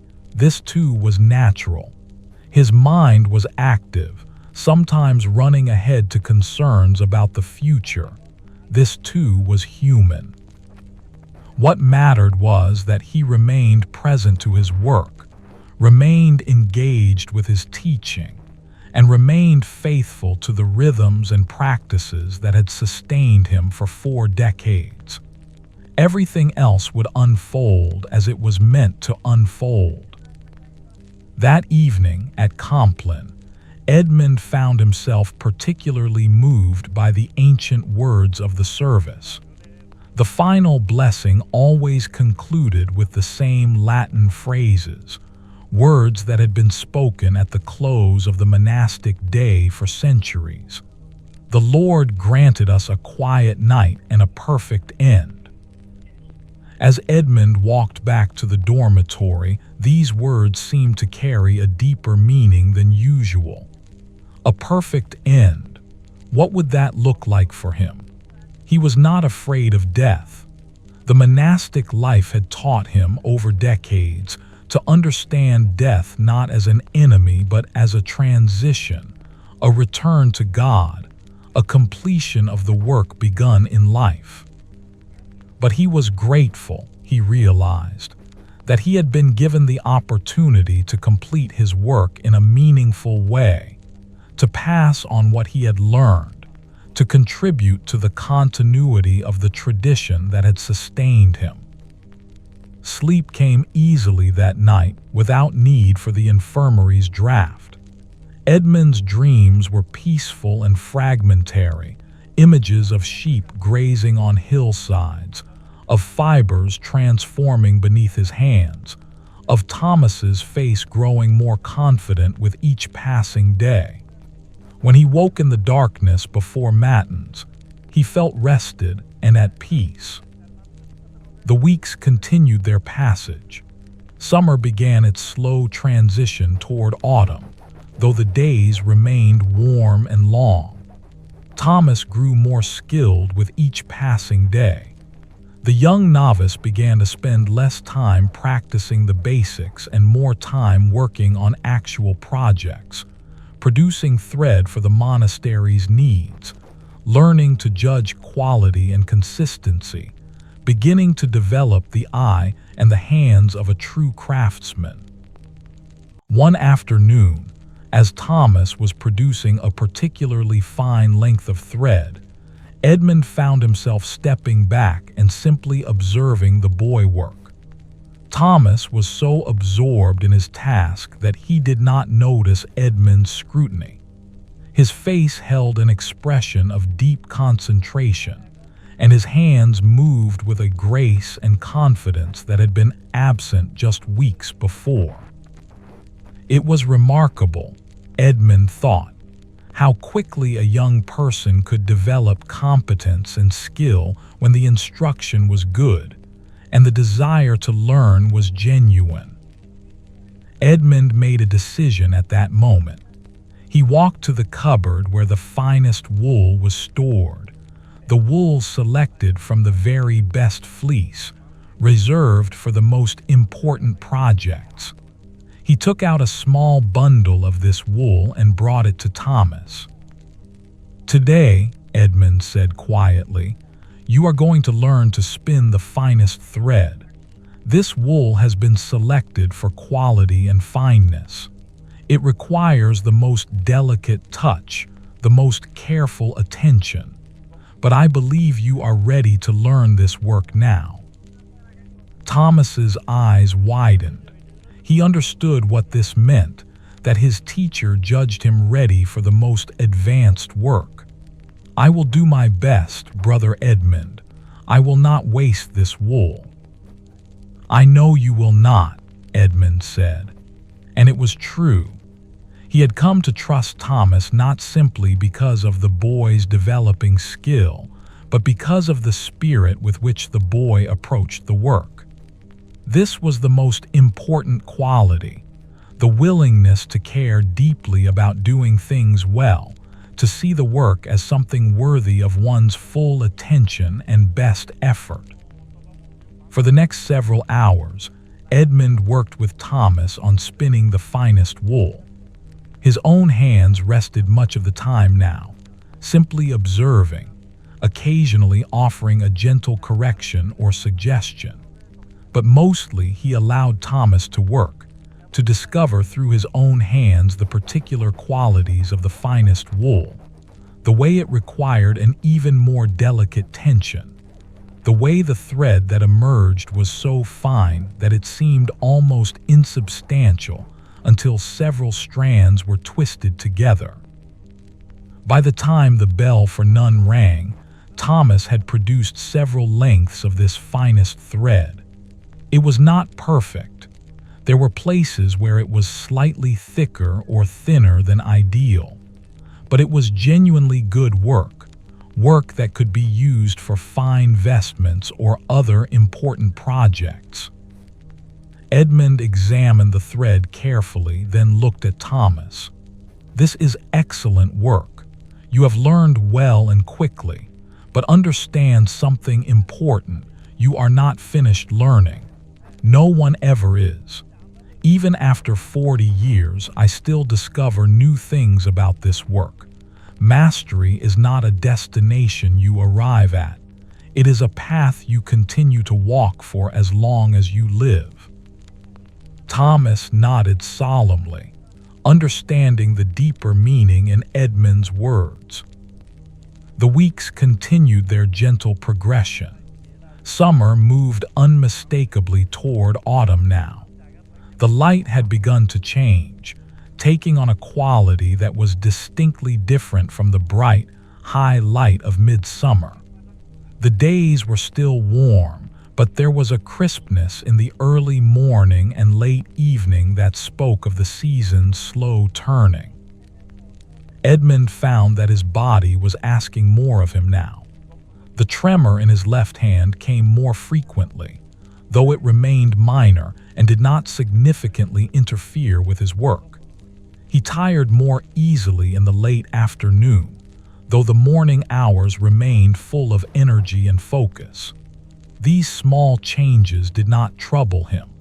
They were simply the natural progression of age, the body's way of reminding him that his time in the world was finite and precious because of that finitude. One morning, as Edmund was preparing for the day's work, he felt a sudden sharp pain in his chest.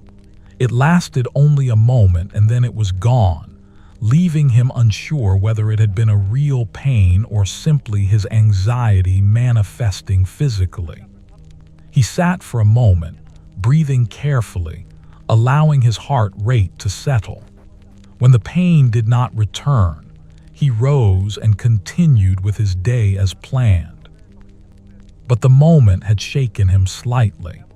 It had brought home to him in a new way the reality of his mortality, the fact that his body was aging not just slowly but progressively. He was 52 years old. He could not reasonably expect many more decades of life.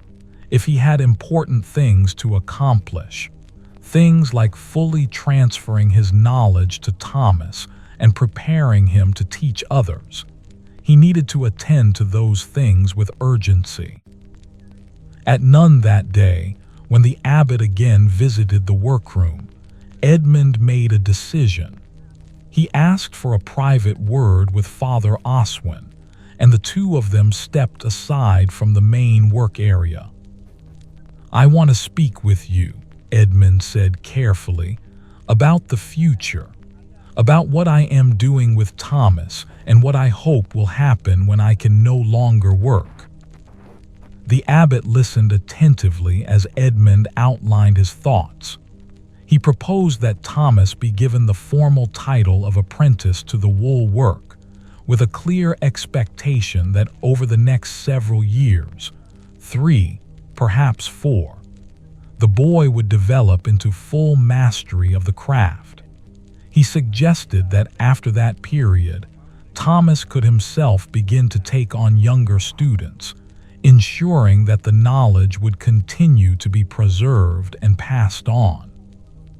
"I do not expect to be here forever, Father Abbot," Edmund said quietly. "I am beginning to feel the limitations of my body in small ways. While I am still strong enough to work and teach, I want to use this time to ensure that Thomas is truly ready to carry on this work after I am gone." The abbot was quiet for a long moment. "You may have many more years ahead of you," he said gently. "But I understand what you are saying, and I think you are wise to plan ahead. Yes, I will formalize Thomas's status as your apprentice, and I will make it known to the community that you are consciously preparing him to eventually take on the teaching role in this work." Edmund felt a sense of relief at this. Having the abbot's official support for his plan would make the transition, whenever it came, much clearer for everyone involved. It would ensure that Thomas was recognized as the heir to Edmund's role, and it would give the young man the authority and respect he would need to carry on the work after Edmund was gone. That afternoon, when the main work period was ending and the brothers were preparing for Vespers, Edmund called Thomas aside. "I have spoken with Father Oswin," Edmund said. "He has agreed to formally recognize you as my apprentice in the wool work. This is an important thing, Thomas. It means that the community understands you are being trained not just to do this work, but eventually to teach others how to do it as well." Thomas's face flushed with emotion. "I am honored, Brother Edmund. I will work hard to be worthy of this trust." "You already are worthy of it," Edmund said. "You have shown through your dedication and care that you take this work seriously. All that remains is for you to continue as you have been doing, growing in skill and understanding. The rest will unfold as it is meant to unfold." As Edmund made his way to the chapel for Vespers, he felt a deep sense of peace. The path forward seemed clear now. He had a clear purpose: to prepare Thomas fully, to ensure the knowledge was preserved, to create a foundation on which future generations of monks could continue this ancient work of wool processing. It was humble work in the eyes of the world, but Edmund knew its true value, and as long as he could, he would dedicate himself to doing it well and passing it on faithfully. The evening service proceeded as it always did. The familiar psalms rose and fell, the brothers' voices creating a tapestry of sound that seemed to connect them not only to each other, but to all the monks who had sung these same words in centuries past, and would sing them in centuries to come. Edmund's voice joined the others, steady and true, offering his praise and his gratitude for the life he had been given, for the work he had been called to do, and for the opportunity to pass on what he had learned to those who would come after him. The transition of seasons seemed to accelerate as September arrived. The monastery's gardens began to show the first true signs of autumn. The apple trees bore their ripening fruit. The herbs in the physic garden were being harvested and dried for winter use, and the quality of the light had shifted to that particular golden tone that spoke of the year's turning toward its darker half. Edmund found that he was paying more attention now to the small details of each day. The particular way the morning light fell through the workroom windows, the sound of Thomas's breathing as the boy concentrated on a difficult task, the conversation of the other brothers during meals.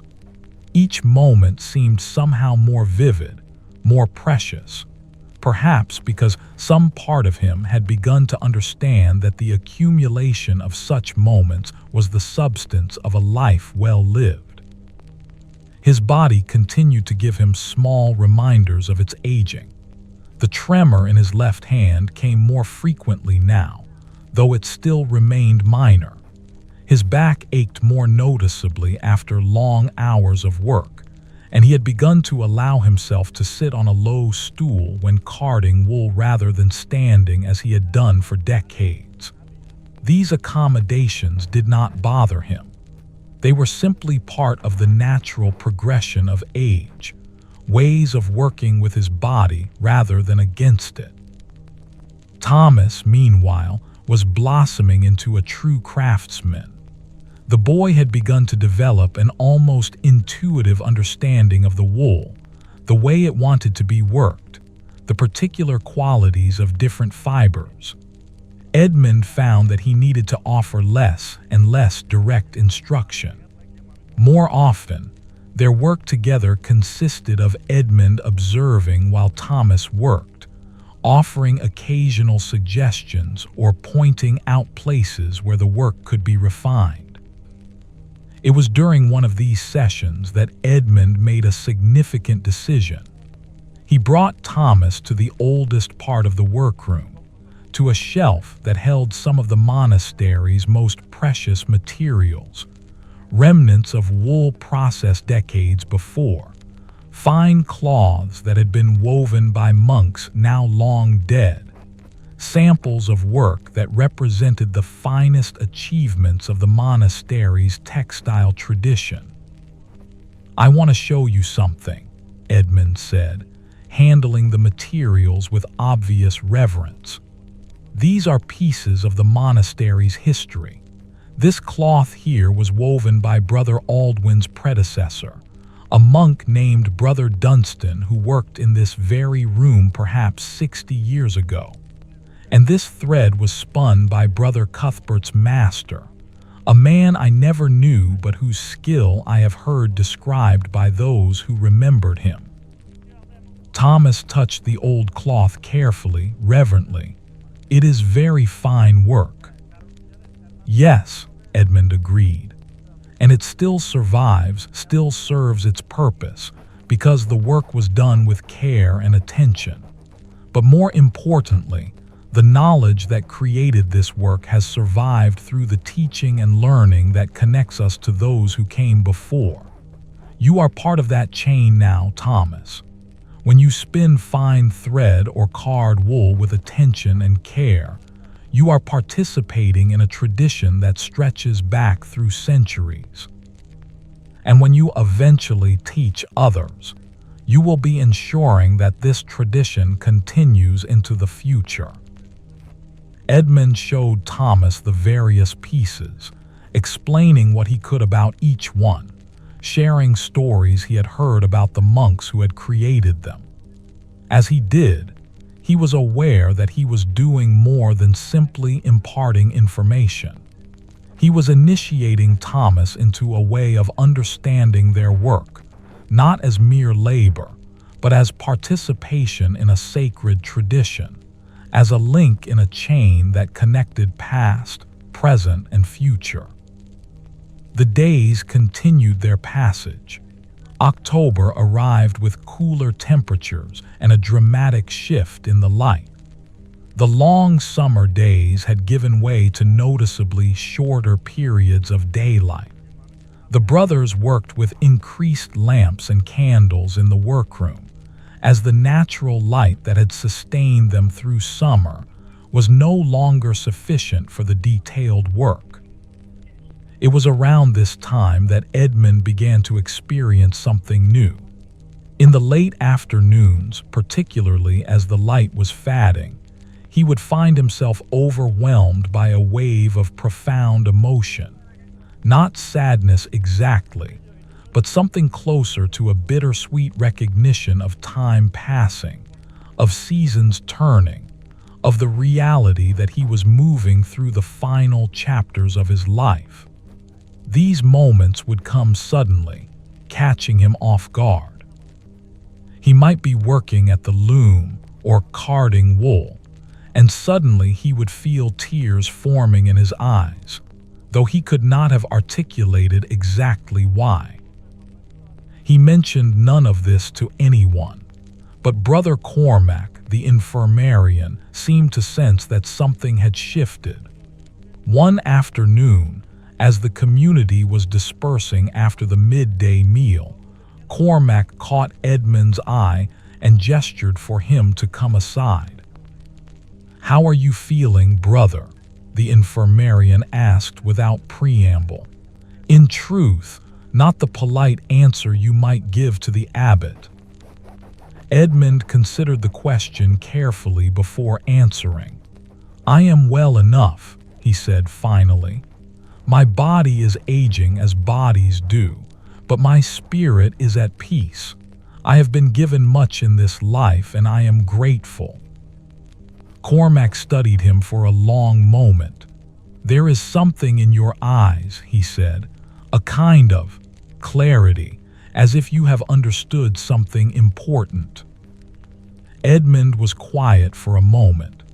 "I think," he said slowly, "that I have come to understand that my life has been full not because of great achievements, but because I have been present to what was in front of me. The work has been ordinary work, but I have tried to do it with attention and care. That has been enough, more than enough. It has been everything." The infirmarian nodded slowly. "Then you are truly wise, brother. Many people never come to understand such things even after a full life. The fact that you have recognized this while you still have years ahead, God willing, is a great grace." After Cormac left, Edmund sat quietly in the cloister, allowing the autumn air to settle around him. The afternoon was cool and clear, and from somewhere beyond the monastery walls, he could hear the sound of geese calling as they flew south for the winter. The sound was wild and ancient, speaking of vast journeys and deep instincts older than human civilization. He thought about the cycles of nature that governed the world, the sheep that grew wool throughout the year, the plants that grew and were harvested, the seasons that turned in their endless progression, the generations of monks that had come and gone within these walls. He was part of all of this. His individual life was small, but it was woven into something vast and enduring. The evening brought a change in the weather.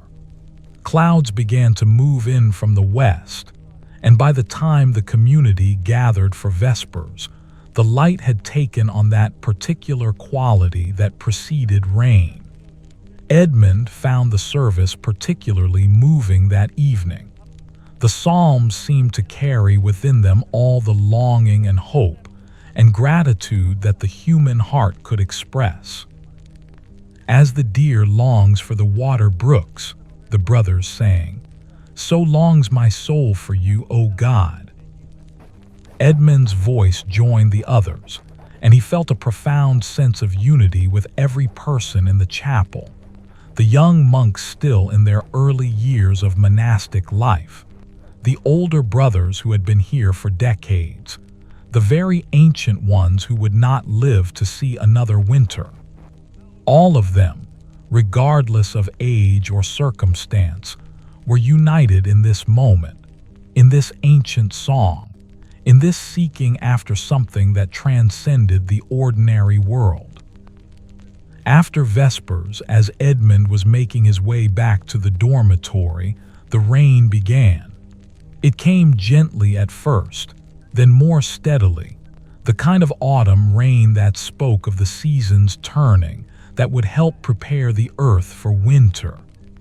Edmund paused in the cloister and looked up, allowing the cool drops to fall on his face.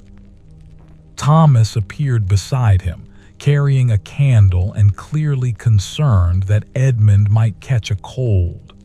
"Brother, should you not go inside? The rain will soak you." Edmund smiled at the boy's solicitude.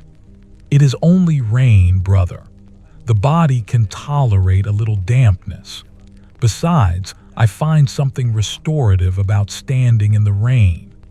It reminds me that I am part of the natural world, that these cycles of wet and dry, warm and cold, life and decay, are not something separate from me, but something I participate in."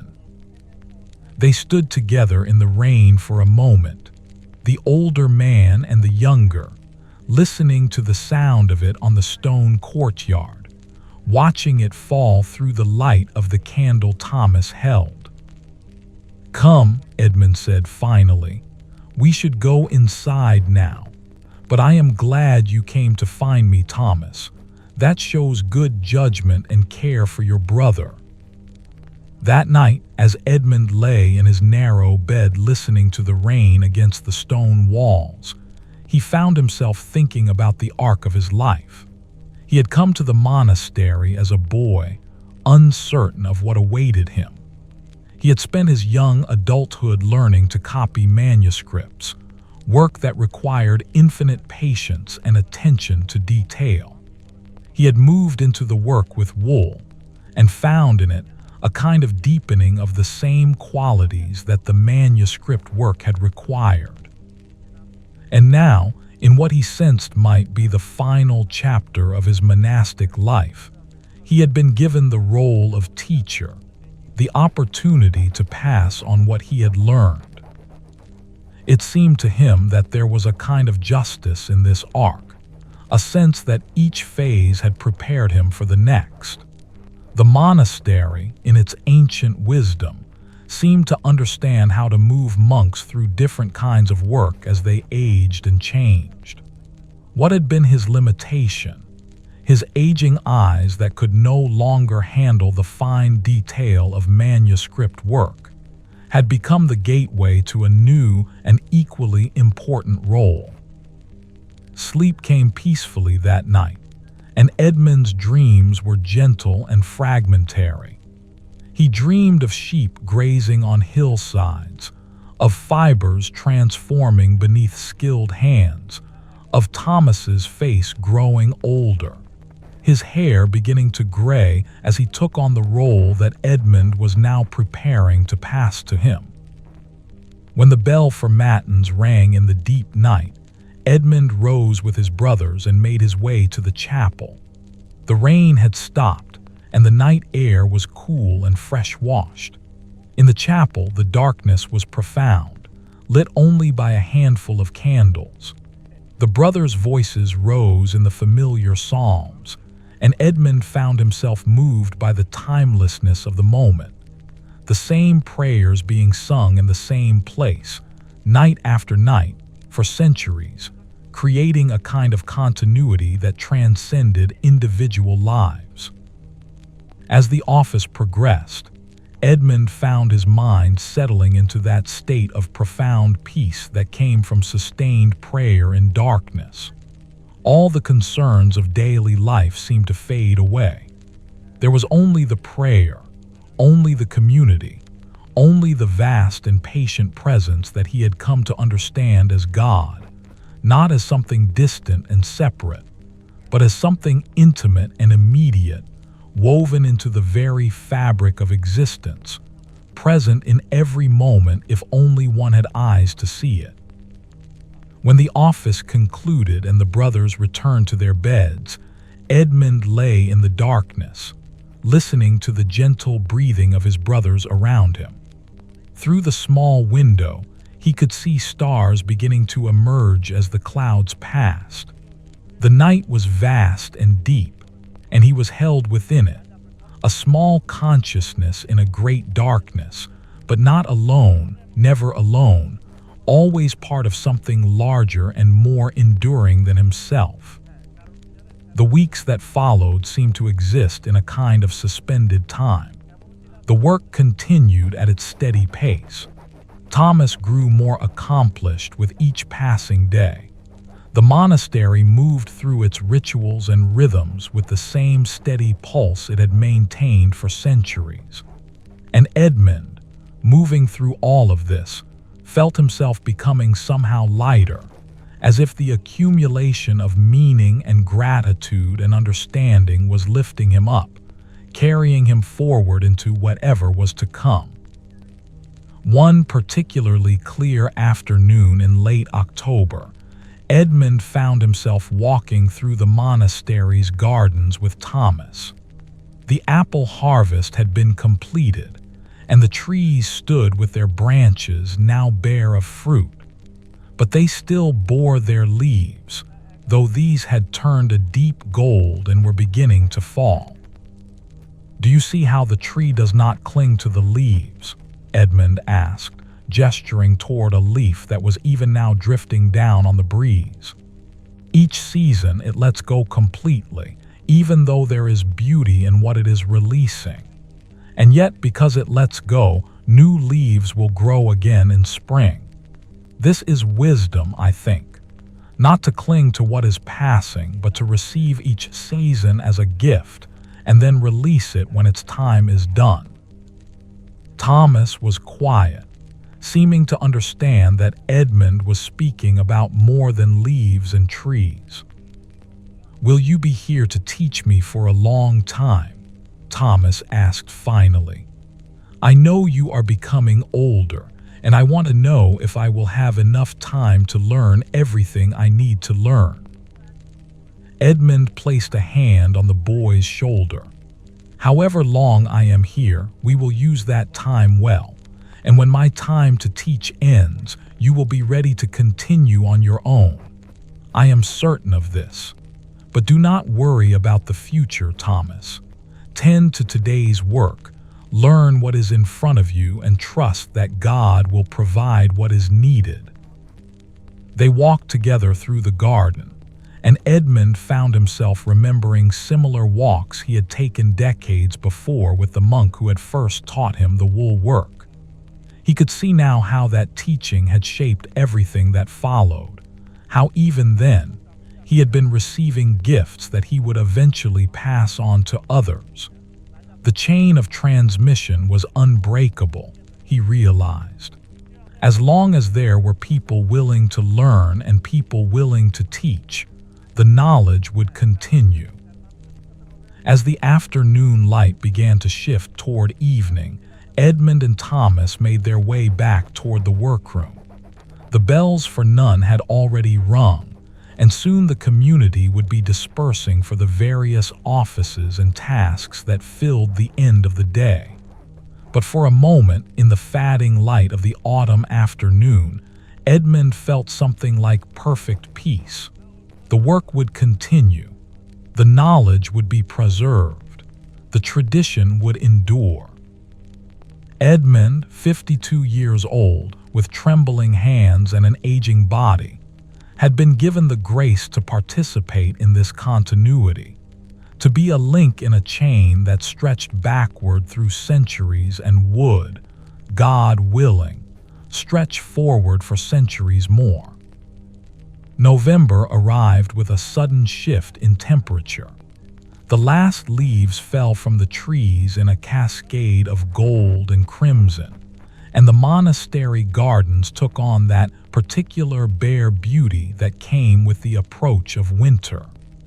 The days were noticeably shorter now, and by the time the community gathered for Vespers, darkness had already begun to settle over the Yorkshire hills. Edmund found that he was adjusting his work pattern to accommodate the changing light. The fine detail work of carding and spinning had to be done in the morning and early afternoon, while natural light still streamed through the workroom windows. The afternoon work increasingly shifted to simpler tasks, organizing and storing finished thread, preparing wool for the next day's work, teaching Thomas the aspects of the craft that required less precise eyesight. It was during one of these afternoon sessions in early November that Edmund felt something shift in his chest again. This time, the sensation was more pronounced than the brief pain he had experienced in September. It was not sharp, but rather a heaviness, a tightness, as if something within him had suddenly become constricted. He set aside his work and sat down on his familiar stool, breathing carefully until the sensation passed. Thomas noticed immediately. "Brother Edmund, are you well?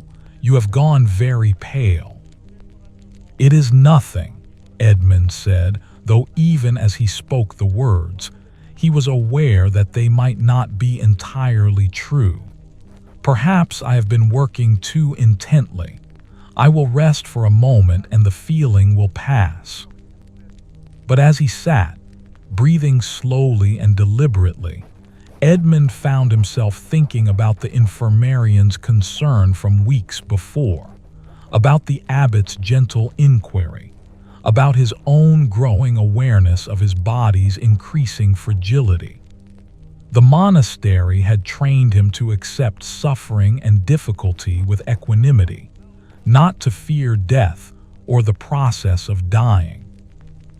And yet, he realized, there was a part of him that wanted to continue, to see Thomas through one more winter of learning, to complete certain pieces of work that were in progress, to know that the transition of knowledge was fully accomplished before he departed.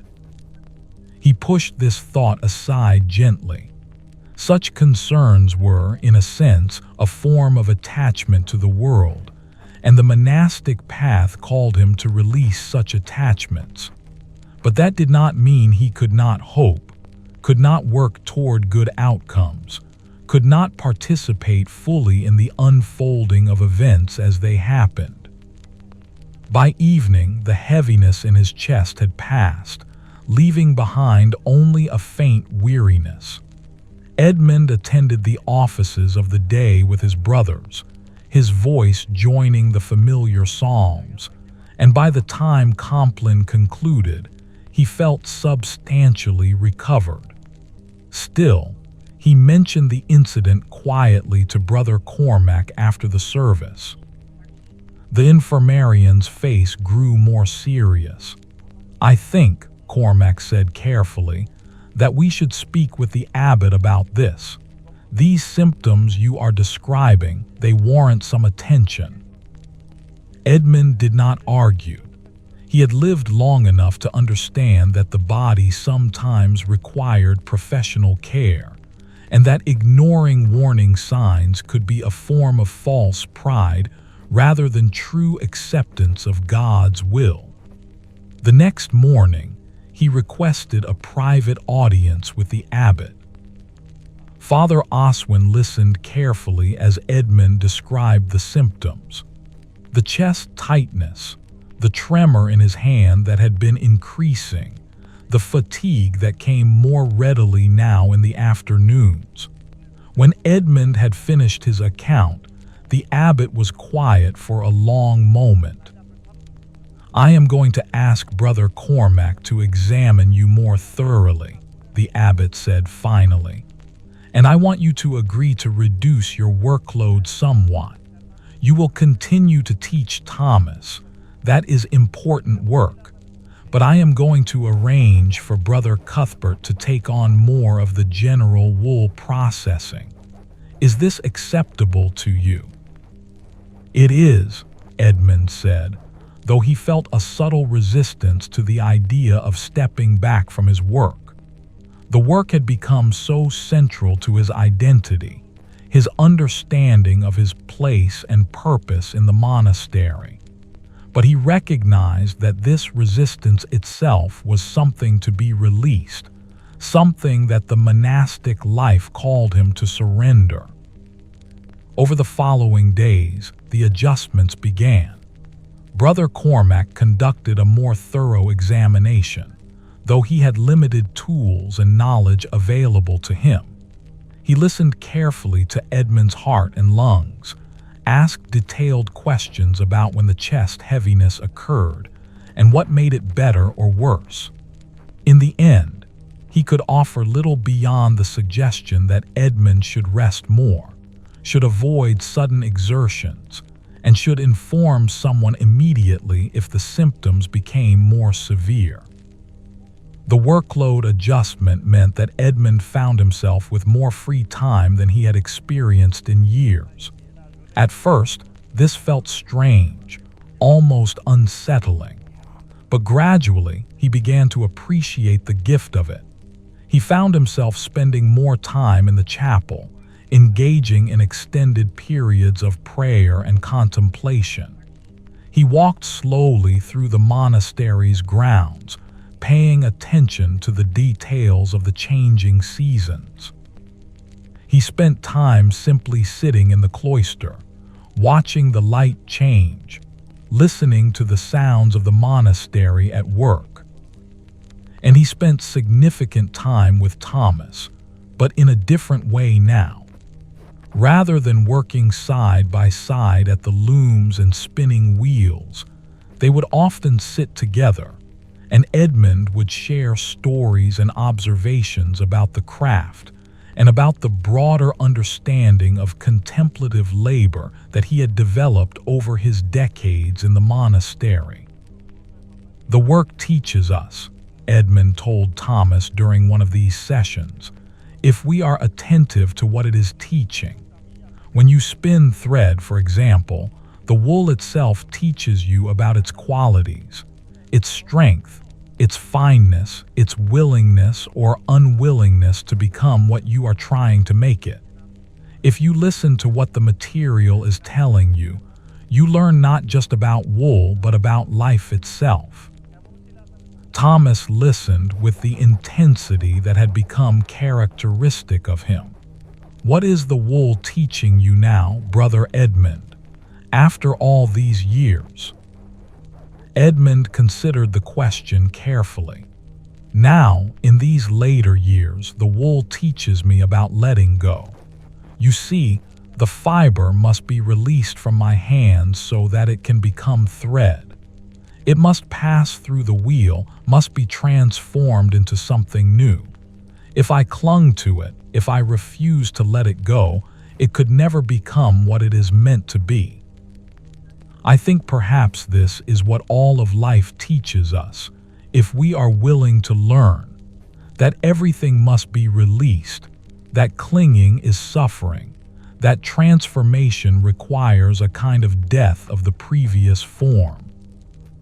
The weeks progressed into deeper November.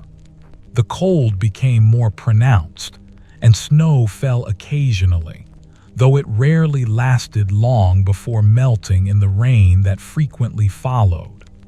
The monastery prepared for winter, with stores being brought in, supplies being organized, the rhythm of daily life shifting to accommodate the longer darkness and colder temperatures. It was during this time that Edmund experienced another episode of chest tightness, this one somewhat more severe than the first. He was in the workroom when it occurred, and it caused him to pause in his work and sit down quite suddenly. Brother Cuthbert, who was working nearby, noticed immediately and came to Edmund's side with genuine concern. "Should I fetch the infirmary?" Cuthbert asked, his weathered face creased with worry. "No, no," Edmund said, though he had to concentrate on his breathing. "It will pass. I have experienced this before. It is uncomfortable, but it passes." But even as he spoke the words, Edmund was aware that something had shifted. The episode lasted longer this time, perhaps 5 or 10 minutes, before the sensation gradually eased. And when it was finished, Edmund felt genuinely tired in a way that went beyond the normal fatigue of physical labor. Word of the incident reached the abbot, as Edmund had known it would. That afternoon, Father Oswin came to the workroom and asked Edmund to walk with him. They proceeded through the cloister and out into the small courtyard garden, where the November air was crisp and clear. "Brother Cormac is concerned," the abbot said without preamble.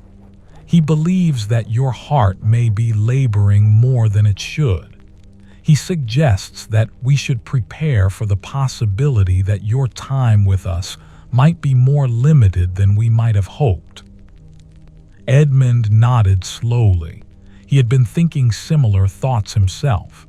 "What is it that Brother Cormac recommends?" "That you continue to work, but very gently, not to exert yourself. That you spend time in prayer and preparation. And that we should perhaps think about ensuring that Thomas is ready to take on your role more completely, sooner rather than later."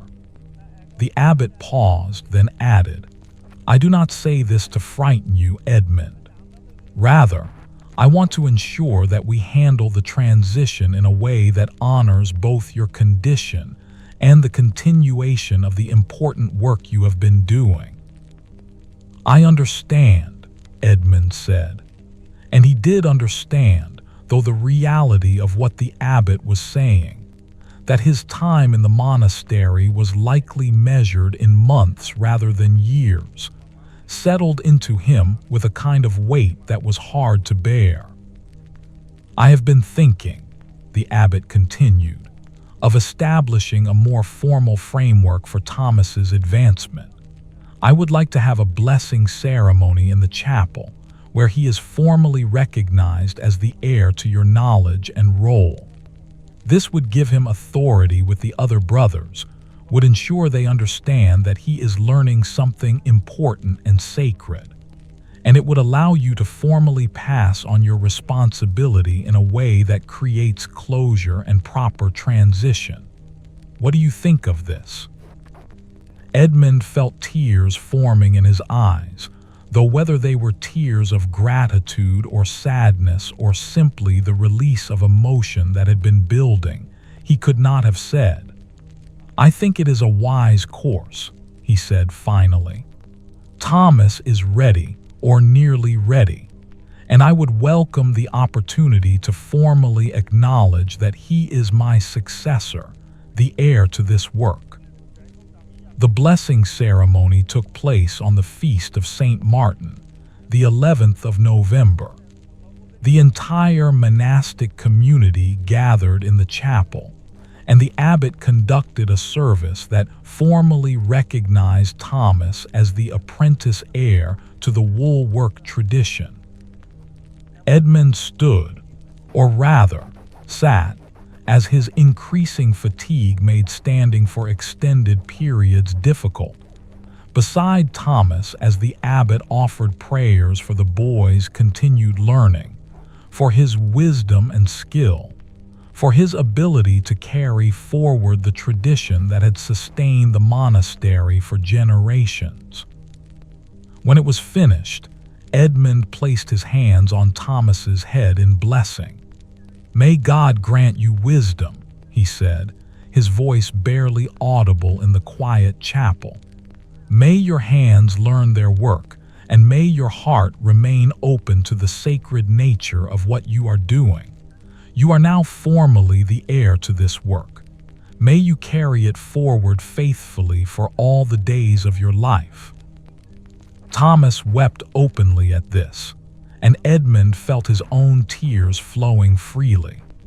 They embraced, there in front of the entire community, and Edmund felt in that embrace both an ending and a beginning, his own role in the active transmission of the knowledge coming to a close, but Thomas's role beginning in earnest, with the full support and recognition of the community. After the ceremony, there was a special meal in the refectory, with slightly better food than usual: cheese, fresh bread, and a bit of dried fruit.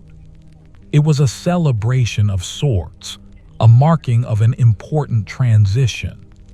Edmund found himself sitting with the abbot, and Father Oswin seemed unusually relaxed and warm. "You have done good work, Edmund," the abbot said quietly. "Not just in the workroom, but in recognizing that your greatest work now is to ensure that Thomas is ready. This is the work of an elder, to pass on what you have learned to those who come after. Many people never accomplish this. They either die with their knowledge unused or they cling to it jealously, refusing to release it to the next generation. You have chosen wisely. That evening, Edmund returned to the workroom with Thomas for what had become their customary time of work and teaching in the late afternoon. But this time, Edmund was very much the observer rather than the doer. He sat on his stool and watched as Thomas worked at the loom, watched as the boy's hands moved through the familiar motions with increasing grace and confidence. "The work is good," Edmund said quietly. "You are becoming truly skilled, Thomas. I believe that soon you will be ready to work independently, without my constant presence and guidance." "I am not sure I will ever feel ready," Thomas said. "There is always so much more to learn." "That is the sign of true wisdom," Edmund replied. "To know that your knowledge is incomplete, that there is always more to understand. The person who thinks they have learned everything is the one who has actually learned the least. Continue as you are doing, working carefully, paying attention, remaining open to what the materials and the process teach you. This is all that is required." As darkness fell outside the workroom and the candles were lit to illuminate the work, Edmund found himself in a state of profound peace. The work would continue. Thomas would carry it forward. The tradition would endure. And he, Edmund, had been given the grace to participate in this continuity, to be the bridge between what had come before and what would come after. He did not know how much longer he would remain in the world. The symptoms in his chest suggested that his time was indeed limited. But whether he had months or years, he knew that his essential work was complete. He had found someone worthy to receive his knowledge, and he had passed it on. Everything else was grace, surplus, gift. That night, as Edmund lay in his narrow bed listening to the November wind moving around the monastery, he found himself thinking about the vast chain of labor that stretched through time. The monks of centuries past, their hands working wool just as his hands had worked wool, their knowledge being passed down through generations until it reached him. And now he was passing it on to Thomas, and Thomas would pass it on to others, and the chain would continue, unbroken, into a future he would never see. The thought brought him deep and unexpected joy. His individual life was so small, so brief, so limited. But his participation in this larger tradition, this sacred continuity, made it significant. He was not merely Edmund, an aging monk with a failing heart. He was part of something vast and eternal, something that transcended his individual existence and connected him to all the hands that had come before and all the hands that would come after. With this understanding settled peacefully in his heart, Edmund drifted into sleep, his dreams filled with sheep and fibers, with looms and spinning wheels, with the endless, beautiful transformation of one thing into another, the sacred work of the monastery continuing through time, eternal and patient and true. December arrived with the first truly serious snow. It fell through the night and into the early morning, transforming the monastery and the Yorkshire hills into a landscape of white and gray. Edmund watched from the dormitory window as the snow continued to fall, covering everything with a blanket of silence and stillness. The sight filled him with a kind of austere beauty, the world stripped bare, reduced to its essential forms, everything unnecessary covered and hidden beneath the white. The cold brought challenges to the workroom. The wool became more brittle in the extreme cold, requiring careful handling. The oil lamps and candles had to be kept burning longer now that the days were so short, filling the workroom with a dancing, flickering light that made the work both more difficult and somehow more intimate. The community drew closer together in the cold, the common work rooms becoming places of refuge and companionship. Edmund's condition continued its slow progression. The episodes of chest tightness come more frequently now, sometimes once or twice a day.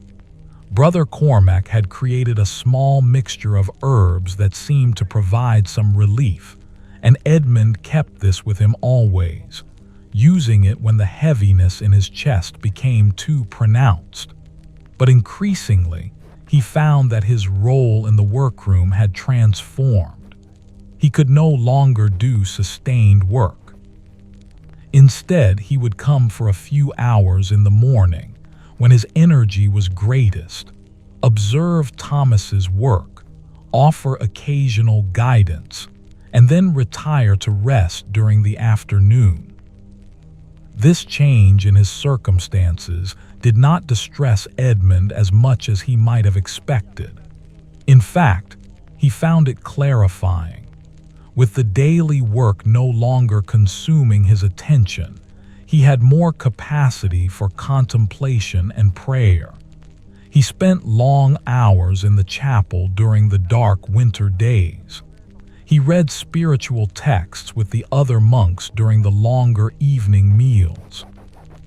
He found himself drawn to spend time with the oldest brothers in the monastery, men who had been here for 60 or 70 years, who carried within them the living memory of decades of monastic life.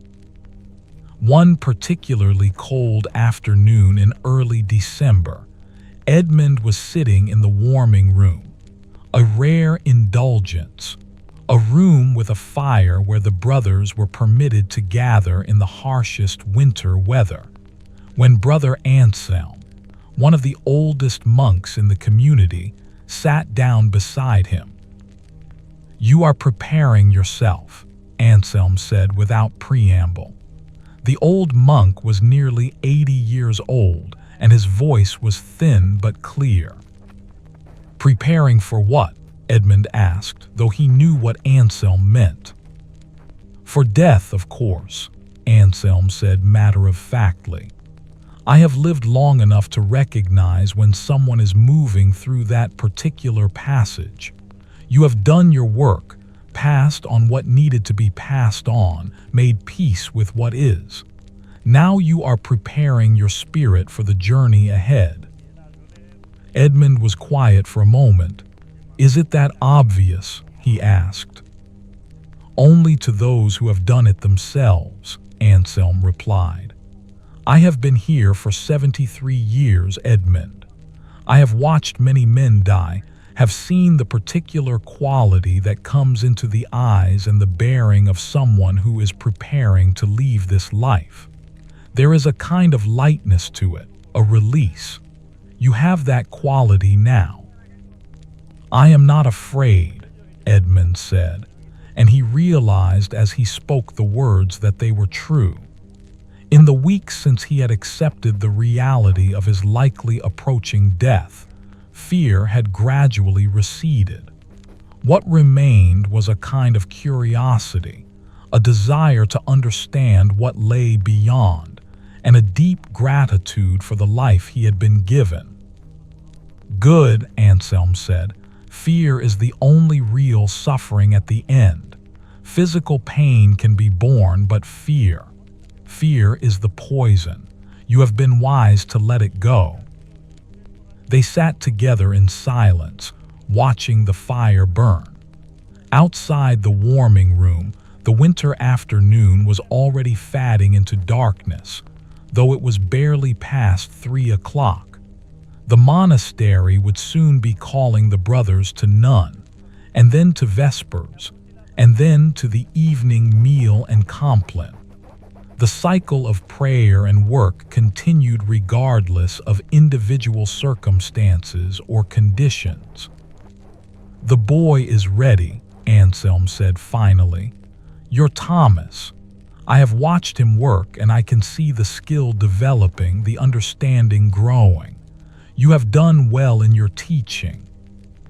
"He will be better than I ever was," Edmund said. "He has a clearer mind for the work than I did, a more intuitive understanding of the materials. When I am gone, the work will be in good hands." Over the following weeks, as winter deepened, Edmund found himself gradually withdrawing from the active life of the monastery. He still attended the offices, still participated in the community meals, but his presence took on an increasingly contemplative quality. He moved more slowly, needed more rest, spent long periods simply sitting and observing rather than actively engaging. Thomas came to Edmund's side more frequently now, sensing perhaps that his time with his teacher was drawing toward a close. The young man would sit with Edmund in the evenings and ask questions about the work, about the monastery, about Edmund's life before he had come to this place. Edmund answered patiently, sharing memories and observations, though increasingly his words seemed to come from a great distance, as if he were speaking about someone else's life rather than his own. "What was it like," Thomas asked one evening, "when you first came to the monastery as a boy? Were you frightened?" Edmund thought back across the decades to that young boy of 12, uncertain and displaced from his family, arriving at the monastery gates. "I was frightened, yes," he said. "I did not understand Latin, the rituals seemed strange and frightening, the silence was overwhelming. I remember crying at night for the first months, though I tried to hide it from the other boys." He paused, his mind moving through the years. But gradually, the monastery became home. The rhythms that seemed so strange became comforting. The silence that seemed so empty became full. And I came to understand that this life was exactly what I needed, exactly where I was meant to be. "Do you have regrets?" Thomas asked carefully. "No," Edmund said simply. "My life has been small. I have not done great things in the eyes of the world. I have not traveled or accomplished anything that would be remembered beyond these walls. But I have lived a life of meaning. I have done work that mattered, surrounded by brothers who cared for me, in a place that honored both labor and prayer. I have been given the opportunity to learn something well and to pass it on to you. What more could anyone ask for?" Thomas was quiet, his young face thoughtful in the candlelight. By December's end, Edmund found that even the few hours he had been spending in the workroom had become too demanding. The fatigue that followed any exertion was profound, and the episodes of chest tightness were coming several times daily now. Brother Cormac suggested that Edmund might prefer to spend his remaining time resting in the dormitory rather than pushing himself unnecessarily. Edmund accepted this suggestion with grace, though he found the transition difficult. His identity had been so bound up in the work for so long that to step away from it entirely felt like a kind of death in itself.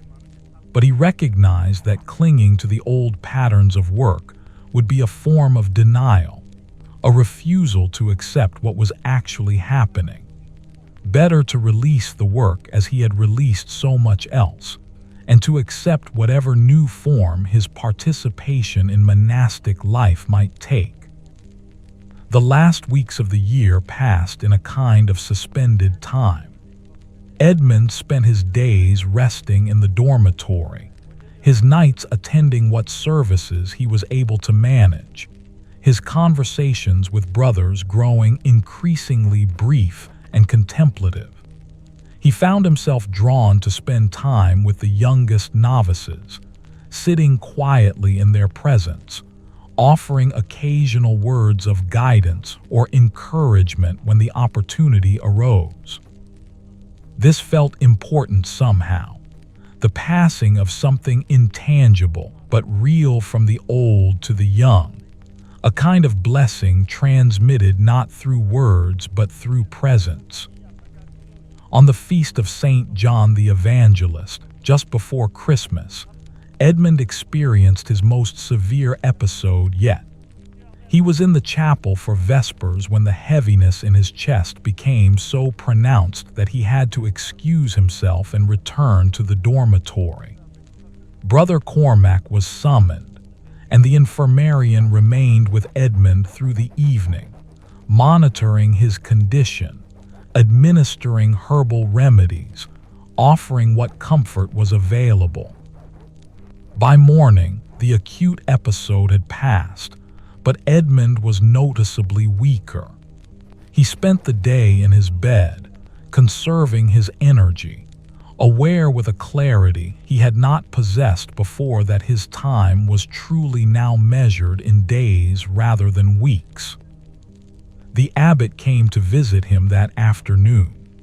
Father Oswin sat on the small stool beside Edmund's bed, and for a long time the two men simply looked at each other in silence. "I think I should offer you the anointing of the sick," the abbot said finally. "It is not a requirement, but it is a grace available to you." Edmund nodded.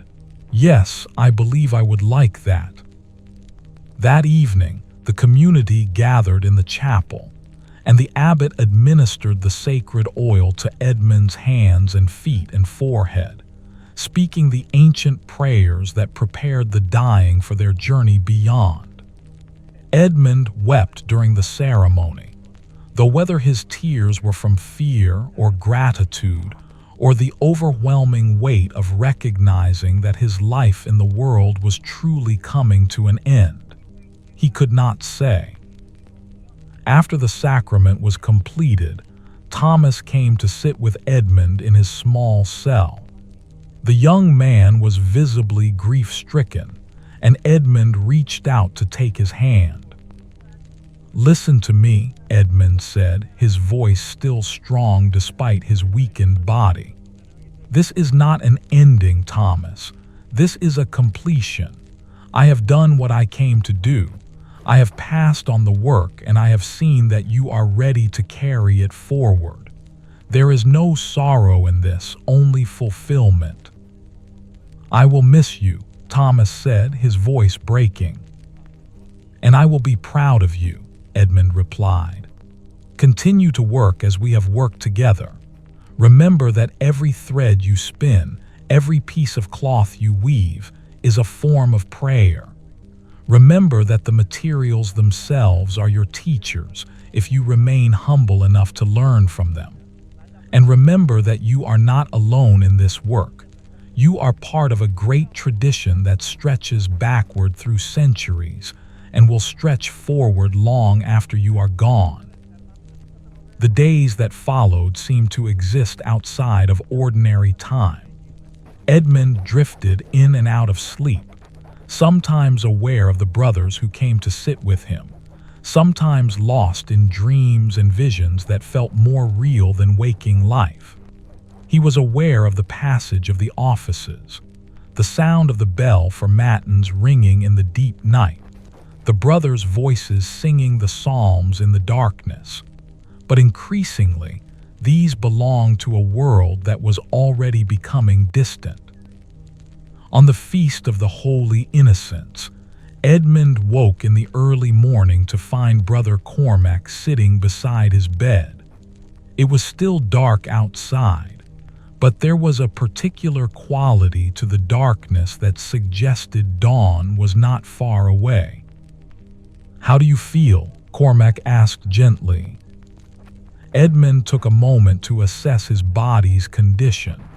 The chest heaviness was still there, but it had become almost abstract, as if it belonged to someone else. His breathing was shallow but steady. His mind felt clear, though his body was almost too tired to move. "I think," he said slowly, "that the end is very near." Cormac nodded. "I believe so as well. Would you like me to summon the abbot and Thomas?" "Yes," Edmund said, "please." It took some time for the abbot and Thomas to be awakened and brought to Edmund's cell. But when they arrived, along with several of the older brothers, Edmund found he was glad to see them, glad to have witnesses to this final passage. The bell for matins rang, but today it rang differently, marking not just the call to prayer but the acknowledgement of something momentous happening. The community gathered in the chapel, and Edmund found that he could hear their voices from his cell, singing the familiar psalms in the darkness before dawn. As the brothers sang, Edmund felt something shifting within him. The boundary between his individual consciousness and something larger seemed to be thinning, becoming permeable. He became aware of all the hands that had worked wool in this monastery, countless hands, stretching back through centuries and stretching forward into a future he would not see. He became aware of Thomas's hands, which would carry this work forward. He became aware of his own hands, which had served their purpose and were now ready to rest. "Thank you," he whispered to those gathered around him, to the abbot, to Thomas, to the brothers who had come. "Thank you for allowing me to be part of this. Thank you for the work, for the teaching, for this precious life." The morning continued its slow arrival. The darkness gradually gave way to gray, and then to the first hints of pale light. The brothers completed matins and moved on with their day, though several of the older ones lingered near Edmund's cell, maintaining their vigil. As the light grew stronger, Edmund found that he was spending more and more time in that space between sleeping and waking, between this world and whatever lay beyond. In these moments, he seemed to perceive things that had no form in ordinary reality, light of a particular quality, presences that seemed familiar though he could not name them, a kind of overwhelming peace that transcended any physical comfort. Thomas sat holding Edmund's hand, his young face wet with tears. "I will not forget," the boy said. "Everything you have taught me I will remember and pass on. Your work will continue, Brother Edmund, I promise you." Edmund squeezed the boy's hand weakly. "I know," he whispered. "I know you will." The morning deepened into midday. The light was pale and weak, as it always was in late December in Yorkshire. Edmund's breathing had become slower, more labored, but his face held a kind of peaceful expression, as if he were listening to something inaudible to those around him, something that brought him comfort. Just as the bell for sext was beginning to ring, marking the midday hour, Edmund's breathing simply ceased. One moment he was present, his aged body rising and falling with each breath, and the next moment he was gone, not in any dramatic fashion, but simply as if he had decided that his work here was complete and it was time to move on. The brothers in the cell recognized the moment immediately. The abbot bent and closed Edmund's eyes gently, and then the brothers began to pray. The De Profundis, the ancient prayer for the dead, rising from their throats in voices that held both grief and peace. Thomas stood by the bed for a long time, looking at his teacher's still form. Edmund's hands, which had worked wool for so many decades, now lay at rest, empty and peaceful. The tremor was gone from the left hand. All the aches and pains and signs of age had released, leaving behind only the face of an old man who had come to the end of his labor and was finally able to rest.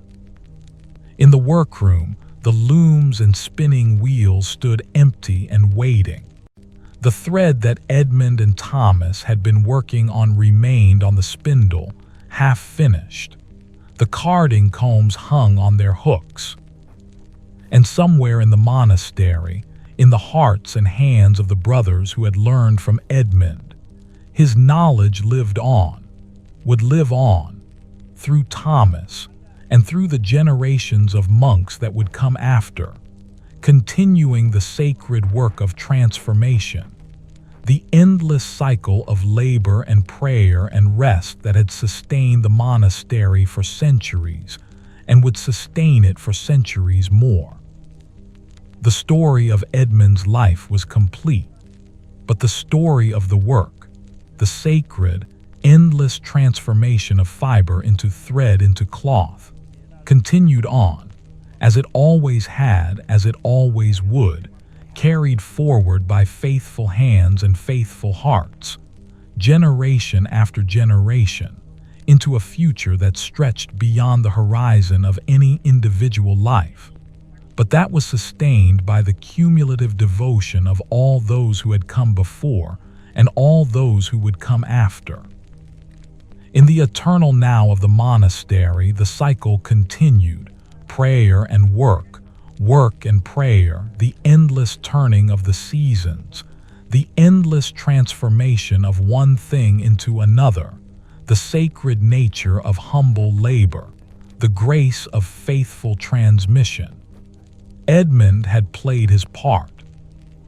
Now it was time for others to continue, to take up the work and carry it forward into their own future, their own seasons, their own unfolding of the great chain of being that connected all things to each other and to the divine source from which all things flowed.